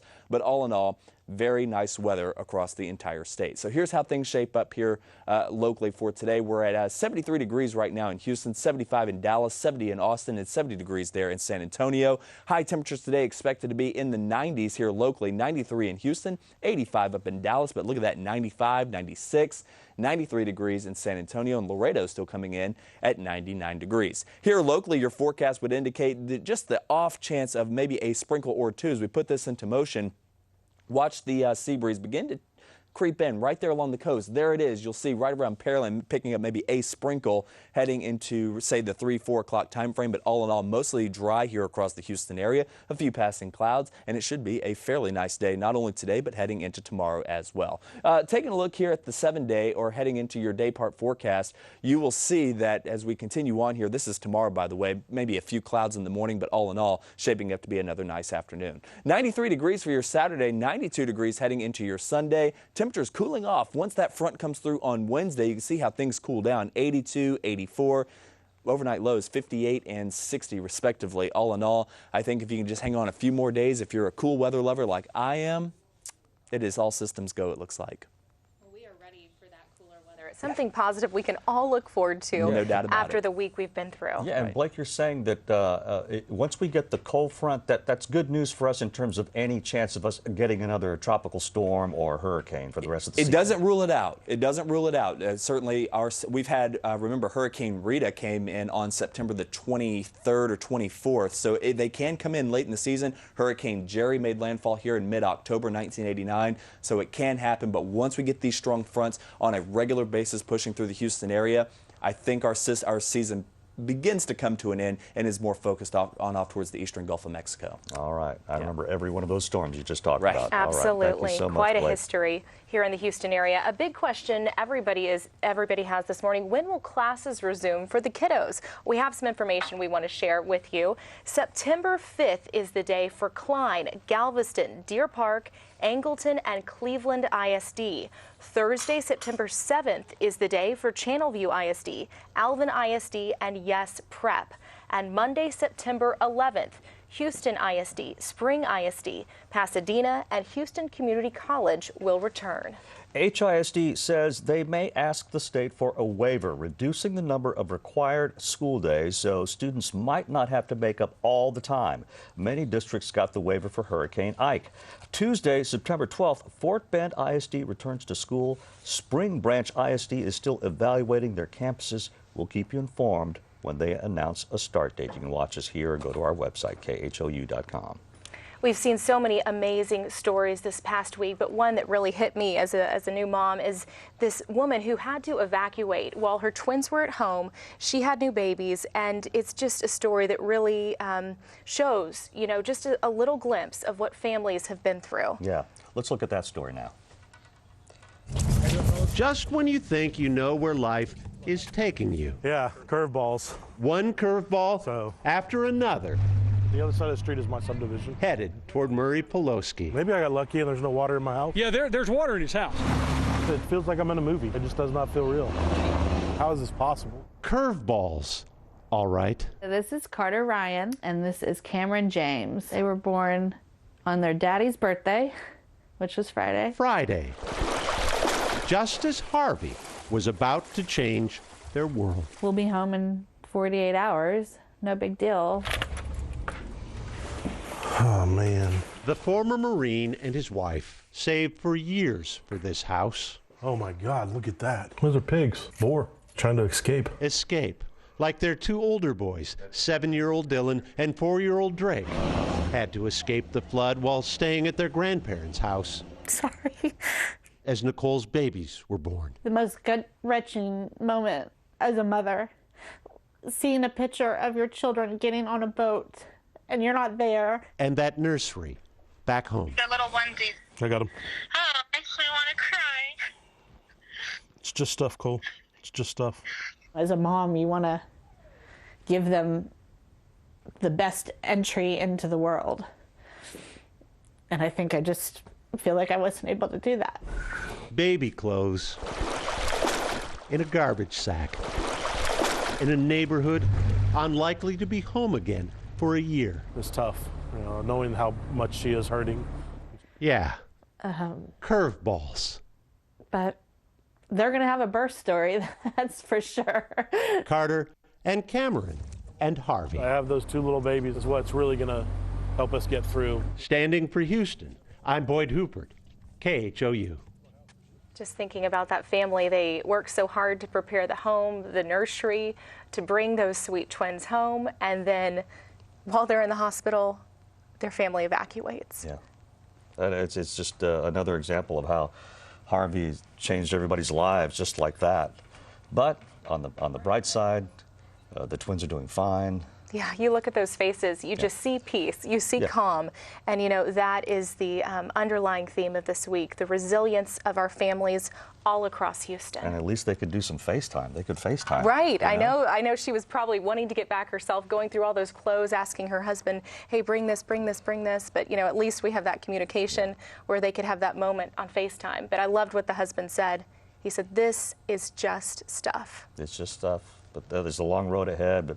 But congratulations to that family. Absolutely. Congratulations to them. All right, we're going to take a break. We'll be right back after this.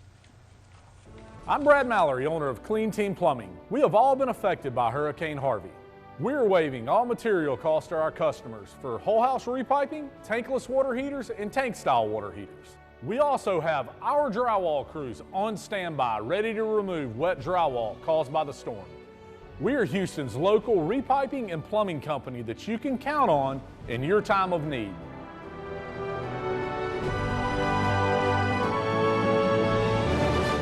Just think, what if we didn't have local TV and radio?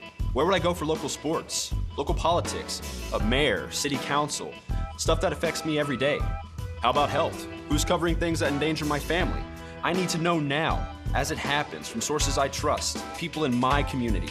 No agenda, no bias like you find on cable and social media, just facts.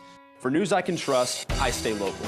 Support your local station. Text TV to 52886 today. Star Furniture is the place to save this Labor Day weekend. Our biggest savings store-wide. Plus an extra 20% off. Plus up to 5 years interest-free financing. Plus free delivery on everything with purchase of any mattress $9.99 or more. Save on everything for your home, including the best selection and lowest prices on name brand mattresses. An extra 20% off, plus up to 5 years free financing, plus free delivery. There's never been a better time to save at Star. Sale ends Monday. Texas, our Texas, all hail the mighty state. Texas, our Texas, so wonderful, so great. God bless you, Texas, and keep you brave and strong, that you may grow in power and worth throughout the ages long.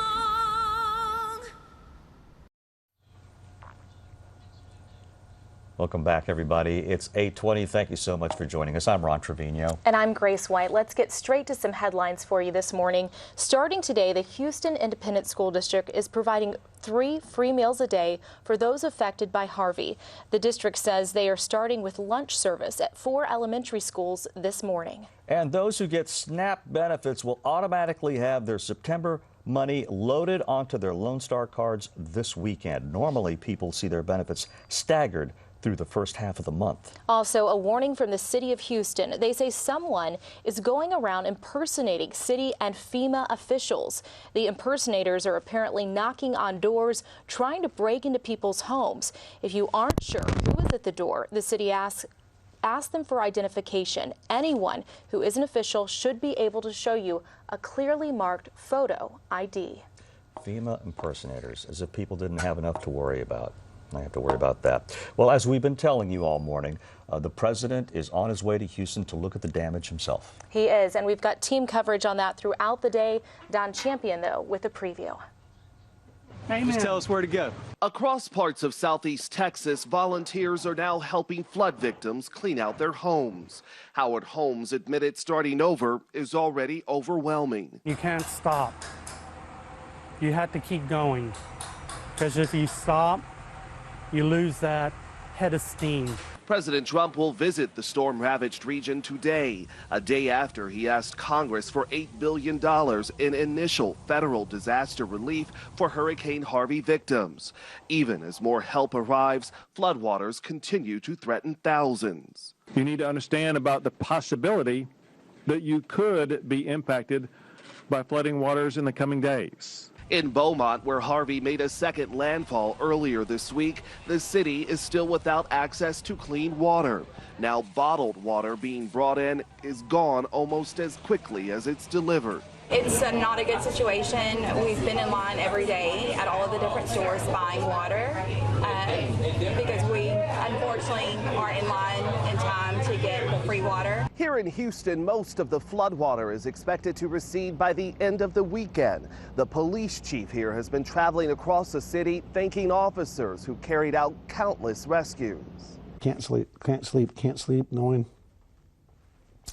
that you have people out there in danger. None of us have been able to sleep. Other problems continue to plague the region, including more fires at a chemical plant where flooding cut power to generators that cooled volatile chemicals. Don Champion, CBS News, Houston. And Congress is expected to vote on the federal relief package next week. And to speed up that process, the Trump administration is asking them to pass it without any other political measures like raising the debt ceiling. And I know that's something everyone in Houston is following closely. They want this money. They want it now. We don't want to wait. We don't want the political debate to slow things down. Yeah, don't let that red tape get in the way. Just send us the money, okay, as the mayor says. Give us some money, FEMA.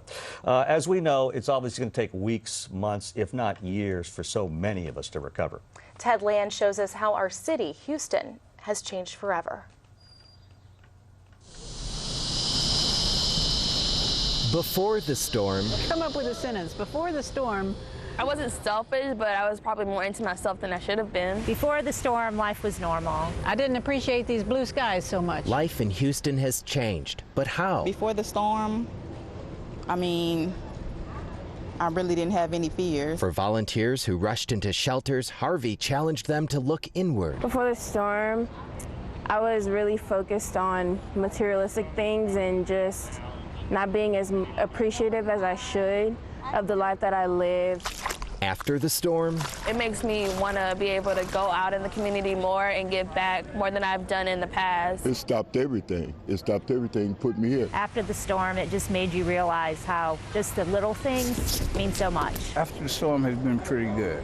I've been getting everything that I need, and so I can't ask for anything else but just accept the help that I'm getting. For evacuees like Terrell Lewis, the flooding has, in a twisted way, helped him appreciate this place he calls home. My life now is a little more enriched simply because of the Houstonians. We all came together, man, and we took care of our own. After the storm, it's kind of like, do whatever it takes kind of, mood. You really open your eyes to what's more important in life, and there are bigger things, and just don't take life for granted because it can be over like that.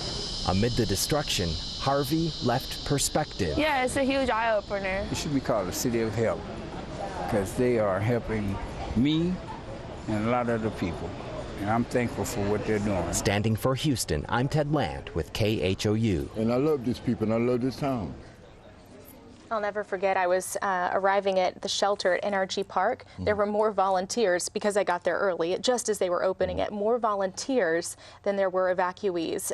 It was just a beautiful picture to see so many people, even people that had damage, that lost things in their home or their cars, rush down there to help people out. It was truly amazing. Yeah, well, this storm has shown you the spirit of Houston, and I don't want to be corny about it, but it's true, especially what's happened in this country the past couple of months, the divisiveness that we've had.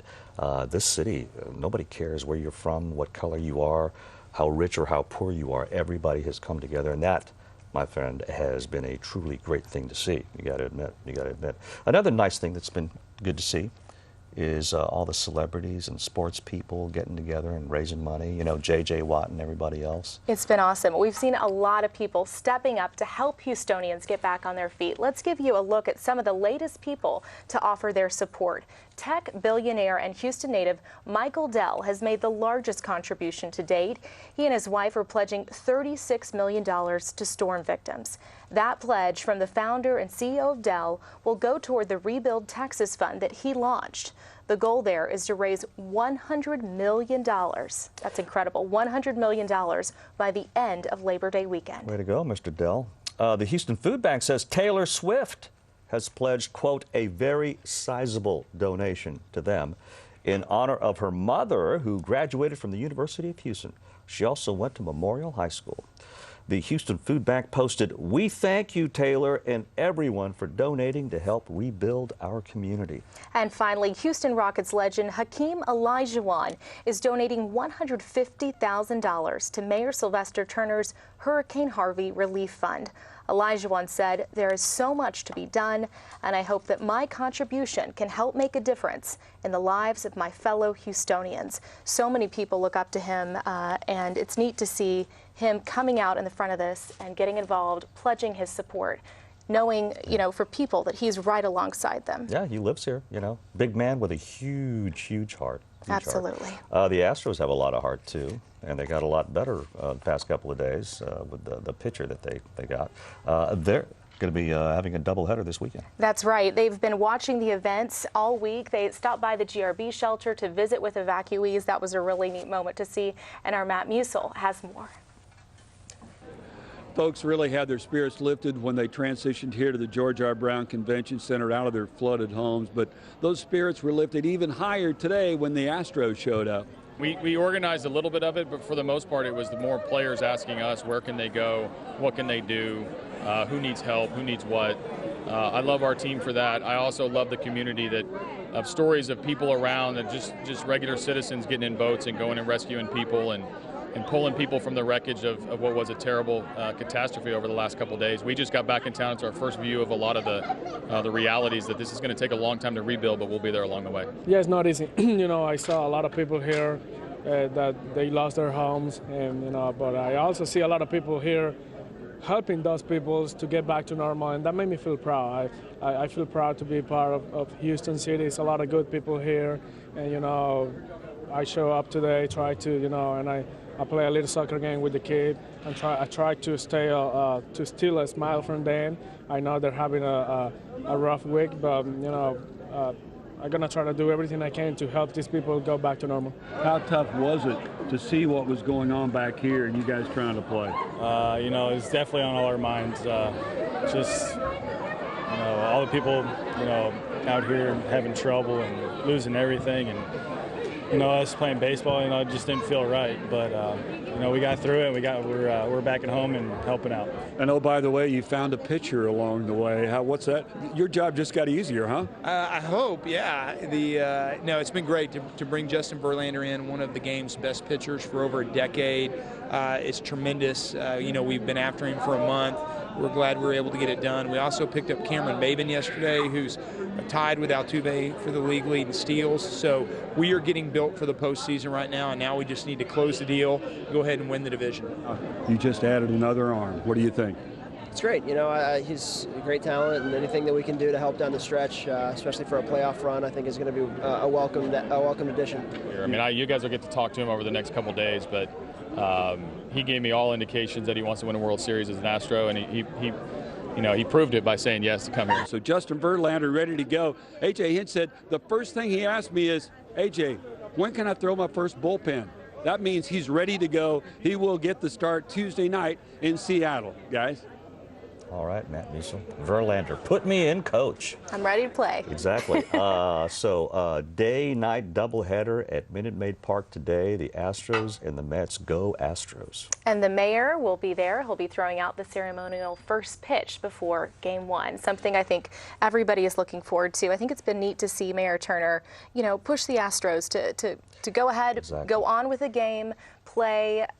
Houston is behind you, and we will all stand together. We need a little entertainment, too, a little baseball. Can't wait to see the Texans play again. I'm ready. I know now with this cool weather, These are a few of my favorite things. Okay? All right. Our storm coverage continues after this.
I'm Brad Mallory, owner of Clean Team Plumbing. We have all been affected by Hurricane Harvey.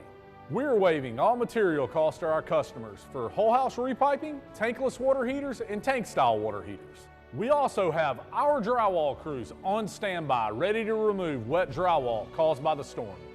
We are Houston's local repiping and plumbing company that you can count on in your time of need.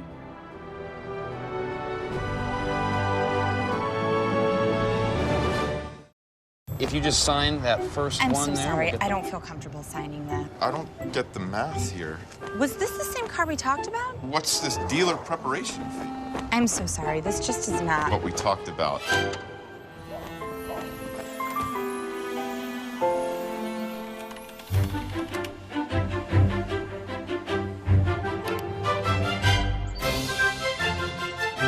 Get the car without the car salesman. Carvana.com, the better way to buy a car.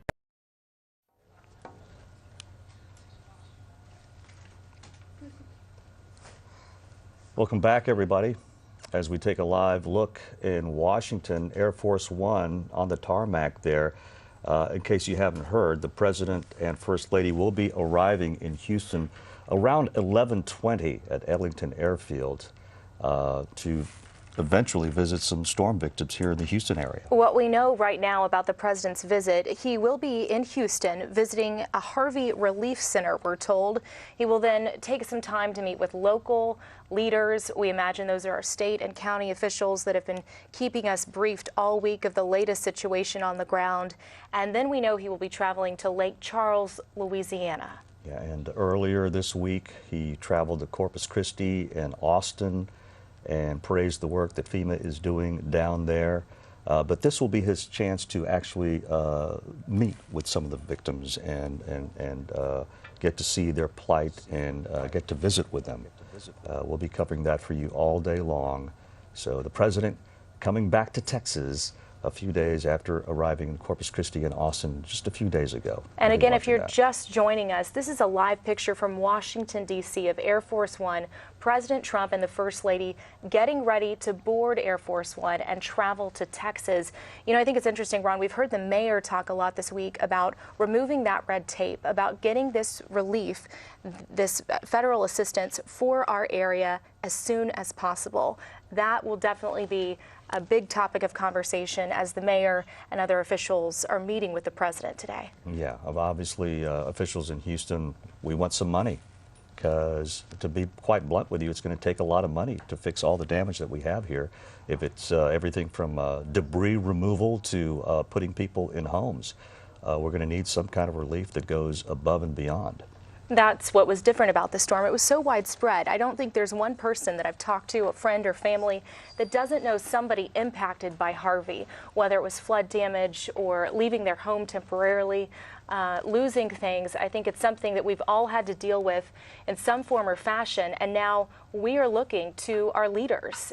We've had the mayor and the county judge leading us locally all week, but now the president is coming to Texas, and people are waiting and watching to see what his reaction will be. What will he do? What will he say to the people of the greater Houston area and to the people all across Texas that are suffering? And we saw earlier this week the Vice President Mike Pence come to Texas and meet with some of the storm victims. He even put some gloves on and spent half an hour just hauling off branches and debris. No word if the president will be doing anything like that, but he will be meeting with storm victims here in the Houston area. We did see that roundtable with him in Austin, meeting with local leaders and Governor Greg Abbott earlier this week. But, you know, people have asked, will he get out? Will he interact with some victims? Will we see him on the streets? I know the security with the president, any official of that level, is always tight, and that's always a concern. Our Brandy Smith will be covering his visit throughout the day. She is standing by at Ellington, waiting for his arrival. Again, these pictures are live from Washington, D.C.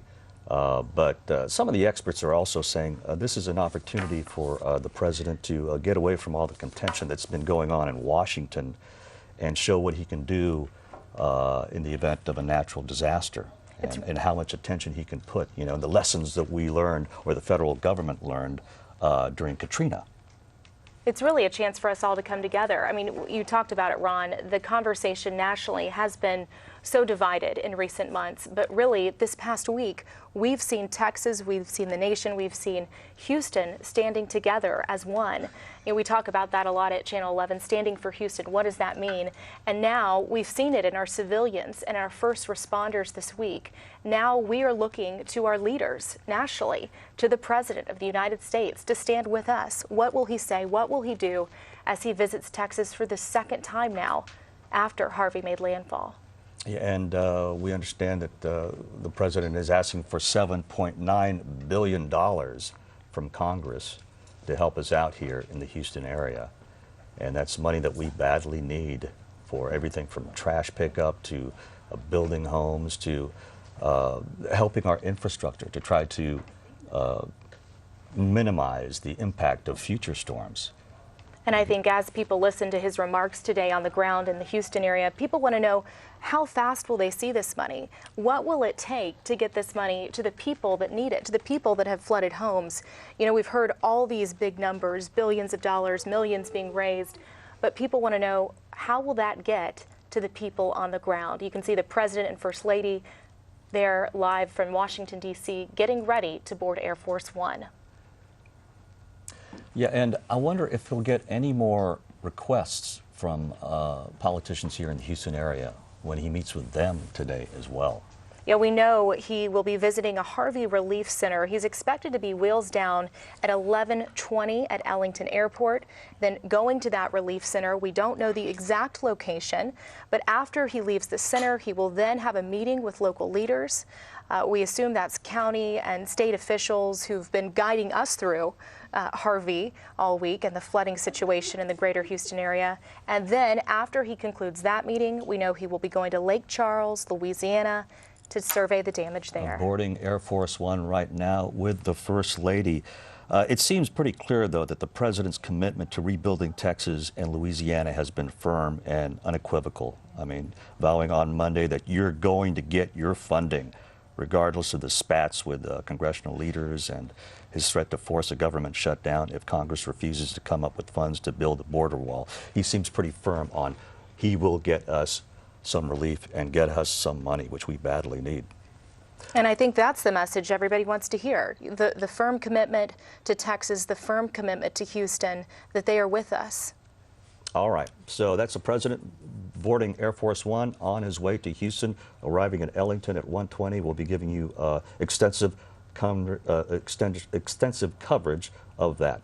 But back here at home in Crosby, still growing concerns about just what is going on at the Arkema chemical plant after a fire there yesterday. It's basically been a ticking time bomb because of the flooding, because of the power outages. We've had a team of reporters and photographers staged outside that area all week long. Our Will Ewick begins our team coverage now. Yeah, good morning, guys. Still a 1.5-mile radius evacuation around the plant. This is as far as you can get here on 90. It's about a mile the plant is still in that direction. And the reason for this evacuation still under effect, they had their second fire, as you mentioned yesterday, about 5 p.m. Flames shot out some black smoke. The first one we know was a peroxide container. That exploded on Thursday, and all this obviously because of the water. 40 inches of rain, the power outage, so their backup systems failed in the flood with their backup generators down. Over 12 deputies went to the hospital for smoke inhalation. Everyone that's not been evacuated in the area asked to keep their windows closed, their AC off. A bit of good news, if you will, this morning we talked with a chemistry professor who told us all this haze, all this fog that was out here so dense this morning, that's actually a good thing. That's helping to weigh down if there are any chemicals in the air around the plant. That's keeping them pretty much centrally located right around the plant and not letting them flood into the area. Now, plant executives say it may not be over. They said that they're likely to see some more of these incidents pop up due to not having power. So it's something that they're going to keep an eye on. They're going to keep this evacuation into effect, and we're going to keep an eye on it as well here at KHOU. Standing for Texas this morning, Will Ewick, KHOU 11 News. Ewick, as we monitor what's going on in Crosby and the Arkema plant, let's hope not let's hope for no more fires. But Yeah, the possibility is there. It is. It's a very interesting situation that we've been watching closely.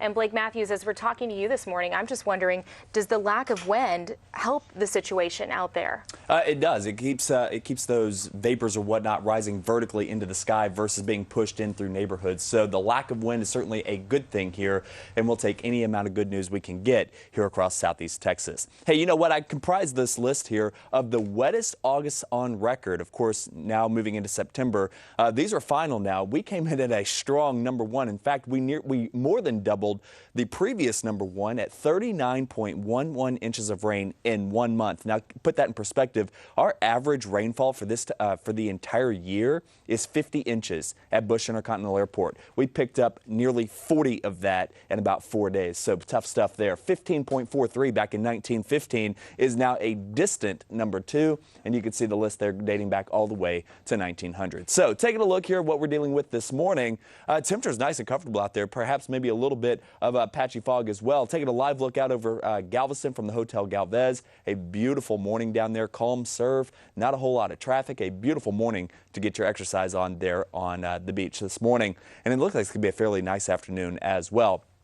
Continue on here, you'll see that temperature is now warming up. We're up to 71 degrees in Conroe at this hour after bottoming out right around 67. We're at 73 degrees at Bush, 76 degrees in Sugar Land, and 73 degrees out there in Brenham. So taking a look as we continue on here with our graphics nationwide, not a whole lot going on from Denver, Salt Lake City, all the way down through Houston. Not a whole lot. Perhaps maybe a little rain there across central Oklahoma. But then look out towards the East Coast here. There's the remnants of Harvey right there from Kentucky getting up into the Ohio Valley, stretching all the way back down into the Sunshine State, where again it is anything but sunny this morning for those folks. So if those headed to Disney World, good luck there as the rain moves into the area. We are not dealing with rain here locally for today. In fact, shaping up to be a very nice day across the state of Texas and here in the city of Houston. You'll see from Dallas to Austin all the way back down towards Houston, shaping up to be a mostly sunny start to your day, and it should be a mostly sunny to partly cloudy afternoon heading into the rest of your Saturday and into Sunday. As far as high temperatures go,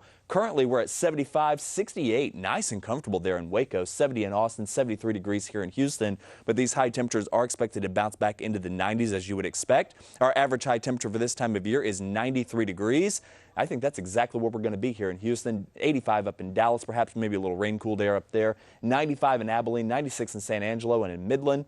85 degrees out towards the Big Bend. So a little closer look here in Houston. We're looking at high temperatures once again back into those low 90s. As we put the future track into motion, you'll see perhaps there's the sea breeze right there. May spark off a sprinkle or two. I've left the rain chances out of the forecast for today. So again, instead of the umbrellas, you may want to put the gook on the end of the nose there and make sure you're protected with the sunshine out there. So the SPF, again, 25 to 30 will do you good for this afternoon. Taking a look here, moving on into the overnight hours tonight, heading into tomorrow. We may see a few clouds build in across southeast Texas, but all in all shaping up to be a decent weekend, not only today, but heading into the next couple of days. Now, there's a fly in the ointment heading into Tuesday and Wednesday when our next cold front rolls through. In fact, it's going to be the first big one of the season. And then, boy, does next weekend look absolutely spectacular. So I would say that heading into the next 7 days, only 2 of which may give us trouble. But after that, it is all systems go for a very nice weekend. 72 degrees heading into this morning. A little bit of patchy fog out there. Looking ahead towards the afternoon, 93 degrees, mostly sunny and partly cloudy. Transitioning into partly cloudy skies, and then heading into the evening, mostly clear with a little bit of patchy fog. So very much like what we saw this morning, where temperatures are nice and cool. We get that calm wind and get a little bit of fog out there, especially with the very wet ground that we have across the area. And then taking a look at the next 7 days, we'll walk you through day by day. We're at 93 degrees heading into your Saturday, 92 degrees heading into your Sunday. Look at these overnight lows now, 74, 73, 72 degrees heading into Tuesday. But then look what happens. The moisture begins to increase a little bit. So 20-30% chance of rain as that front comes through on Wednesday morning. And then look what happens heading into Thursday and Friday. Temperature 82 degrees on Thursday after that morning start, right around 58 degrees. 60 degrees heading into your Friday morning with a high temperature, again, back in the low to mid 80s. Guys, our average high temperature again for this time of year right around 93. So we're going to be running 8 to 10 degrees below average as we head into the second week of September. I don't think anybody is complaining. No, I'll take that. I'm certainly not. It's so nice to see the sunshine because most people will spend this weekend cleaning up. Yes, exactly. And the next couple of weekends, next couple of months. Right. All right, thank you so much, Blake.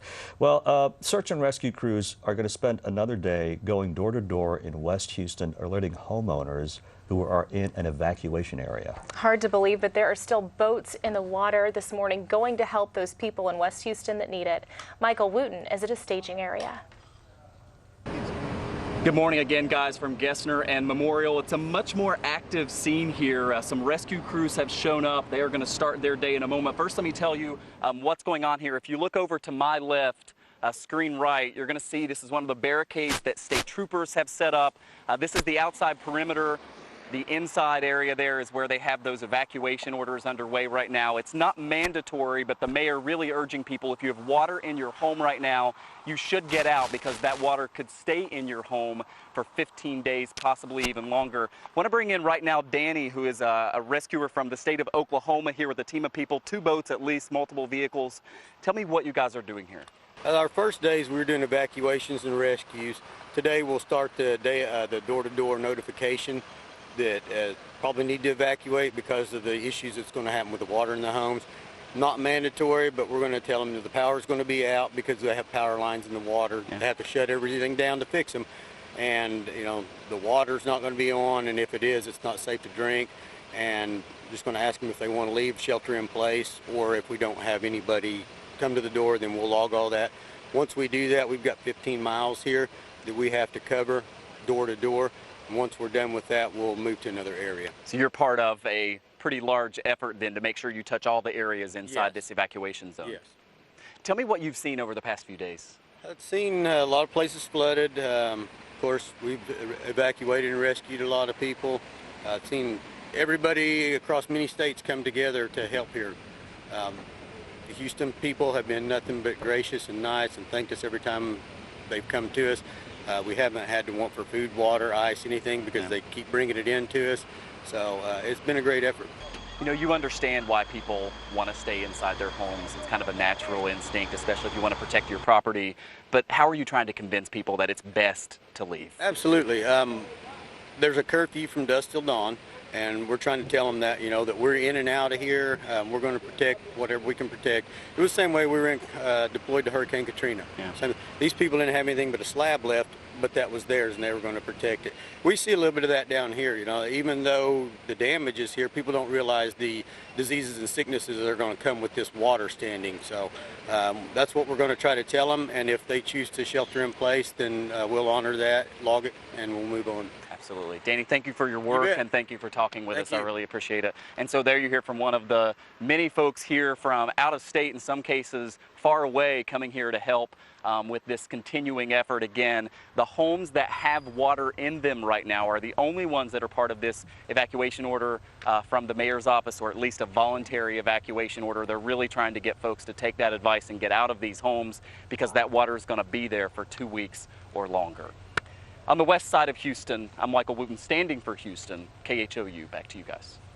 Ron, it's amazing to watch Michael's report. I grew up in that area near Gessner and Memorial. I talked to a childhood friend yesterday who says she still can't get back in her home, has an inch of water inside. And, you know, so many people across the city, the sun's out, they're cleaning up, but these people in West Houston can't even begin cleaning up because the water's still there. And can you imagine for 2 more weeks? A lot of people can't even, a lot of people still being evacuated today. I know. The scope of this is just mind-boggling. We've seen these boat rescues go on all week, day after day after day. But in West Houston this morning, there's still boats going out. It's not over. Yeah. All right, moving on. While homes were flooding and people needed help, it was first responders we've seen for days now, jump into action. Yeah, and let's take a look at one responder who was busy helping others while losing his own home. Larry Seward is in Dickinson. Volunteers who lost homes. Cruised Nichols Avenue dishing out goodies. We've got food, we've got water, we've got cleaning supplies. If only they could dry homes and tears. What are you thinking looking at this?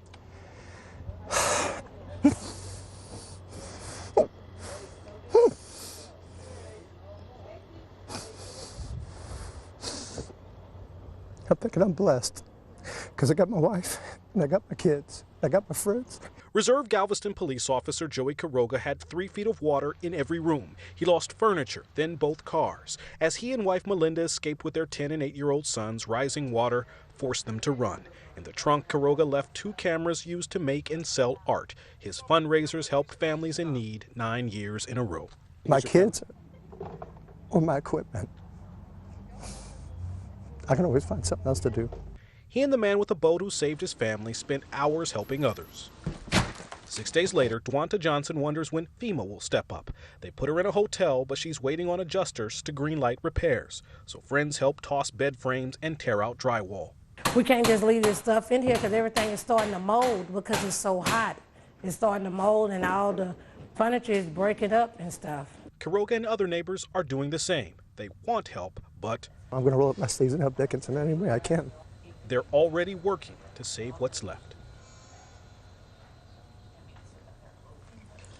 You got to save what's left, and we salute him. I mean, all that he's going through, but still has the heart enough to help everybody else. You really have to salute that man. Yeah, this storm has touched so many people. It's not just civilians, it's first responders. They have families too, and as Larry was showing us in that report, they also have been affected by these storms. One area, though, we've been keeping a close eye on this morning, Brazoria County. And hard to believe, Ron, but I was actually there when Harvey made landfall more than a week ago.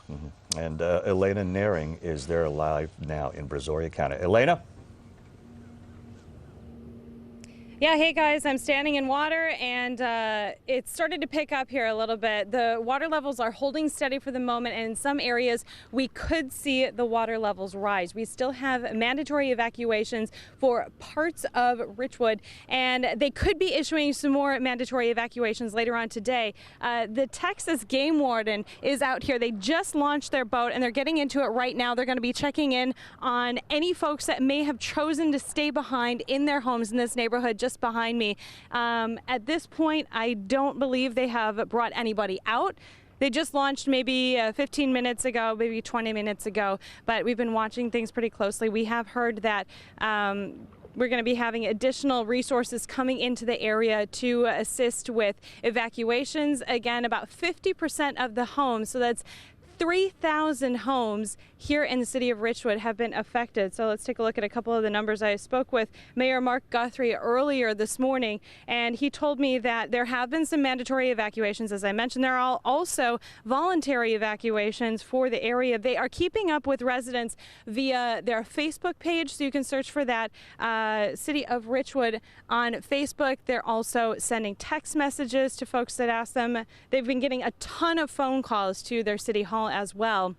And so they're really trying to keep their residents informed as the water levels, as I mentioned, are holding steady and in some areas could be raising just a little bit. So a few more homes are potentially in danger. So they've already completed, let me take a quick look at the numbers. They've performed 150 rescues for people and close to 50 pets they've rescued as well. So of course we're concerned for the pets, our furry friends as well.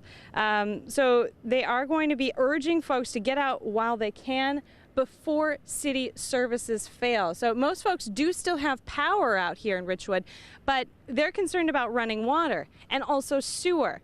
Those are two main things that you certainly don't want to be without if you are trapped in your home waiting for the waters to recede. And there the Texas game warden goes right now. They're heading out into the neighborhood. So we're going to be watching them and monitoring the situation pretty closely. And we'll have more updates. I'll be posting on Twitter, and we'll have more updates hopefully for you as the morning progresses. For now, standing with Houston, I'm meteorologist Elena Nearing for KHOU 11 News. Thank you so much, Elena. I remember a few days ago being huddled in that courthouse there in Brazoria County. Those county local leaders knew that this was going to be a tough one for them. And they've been huddled in that courthouse trying to figure out what the best way is to keep their residents safe all week. 3,000 homes affected. Wow. Okay, we have some headlines for you. New overnight, there's an immediate mandatory evacuation in Lake Jackson. This is for all residents who live on Dewberry Street, Dewberry Court, and Strawberry. And in Harris County, 3 more people have been reported dead, bringing the death toll from Harvey to 42. Yesterday, President Trump sent Congress a first request for federal money for recovery efforts, the total $7.9 billion. And we are hoping to learn more about that relief when the President and First Lady visit Houston and Lake Charles, Louisiana later today. Yeah, we saw them board Air Force One. They are on their way to Houston. All right. Blake, one more time with Gusto. It looks like we have a fairly nice weekend ahead. We have slight rain chances heading into early next week ahead of our first big cold front of the season. Next weekend looking spectacular as well. So we'll take it. All right, we're going to lose our signal for 2 or 3 minutes, but then we'll be right back. So if you're watching us at home, again, you may lose our signal for just a few minutes here, but we will be rejoining you on KHOU Channel 11 in just a few minutes. All right. Thank you so much for joining us. And of course, we'll have more coverage of the president's visit a little bit later this afternoon. Thanks for joining us. Have a great day.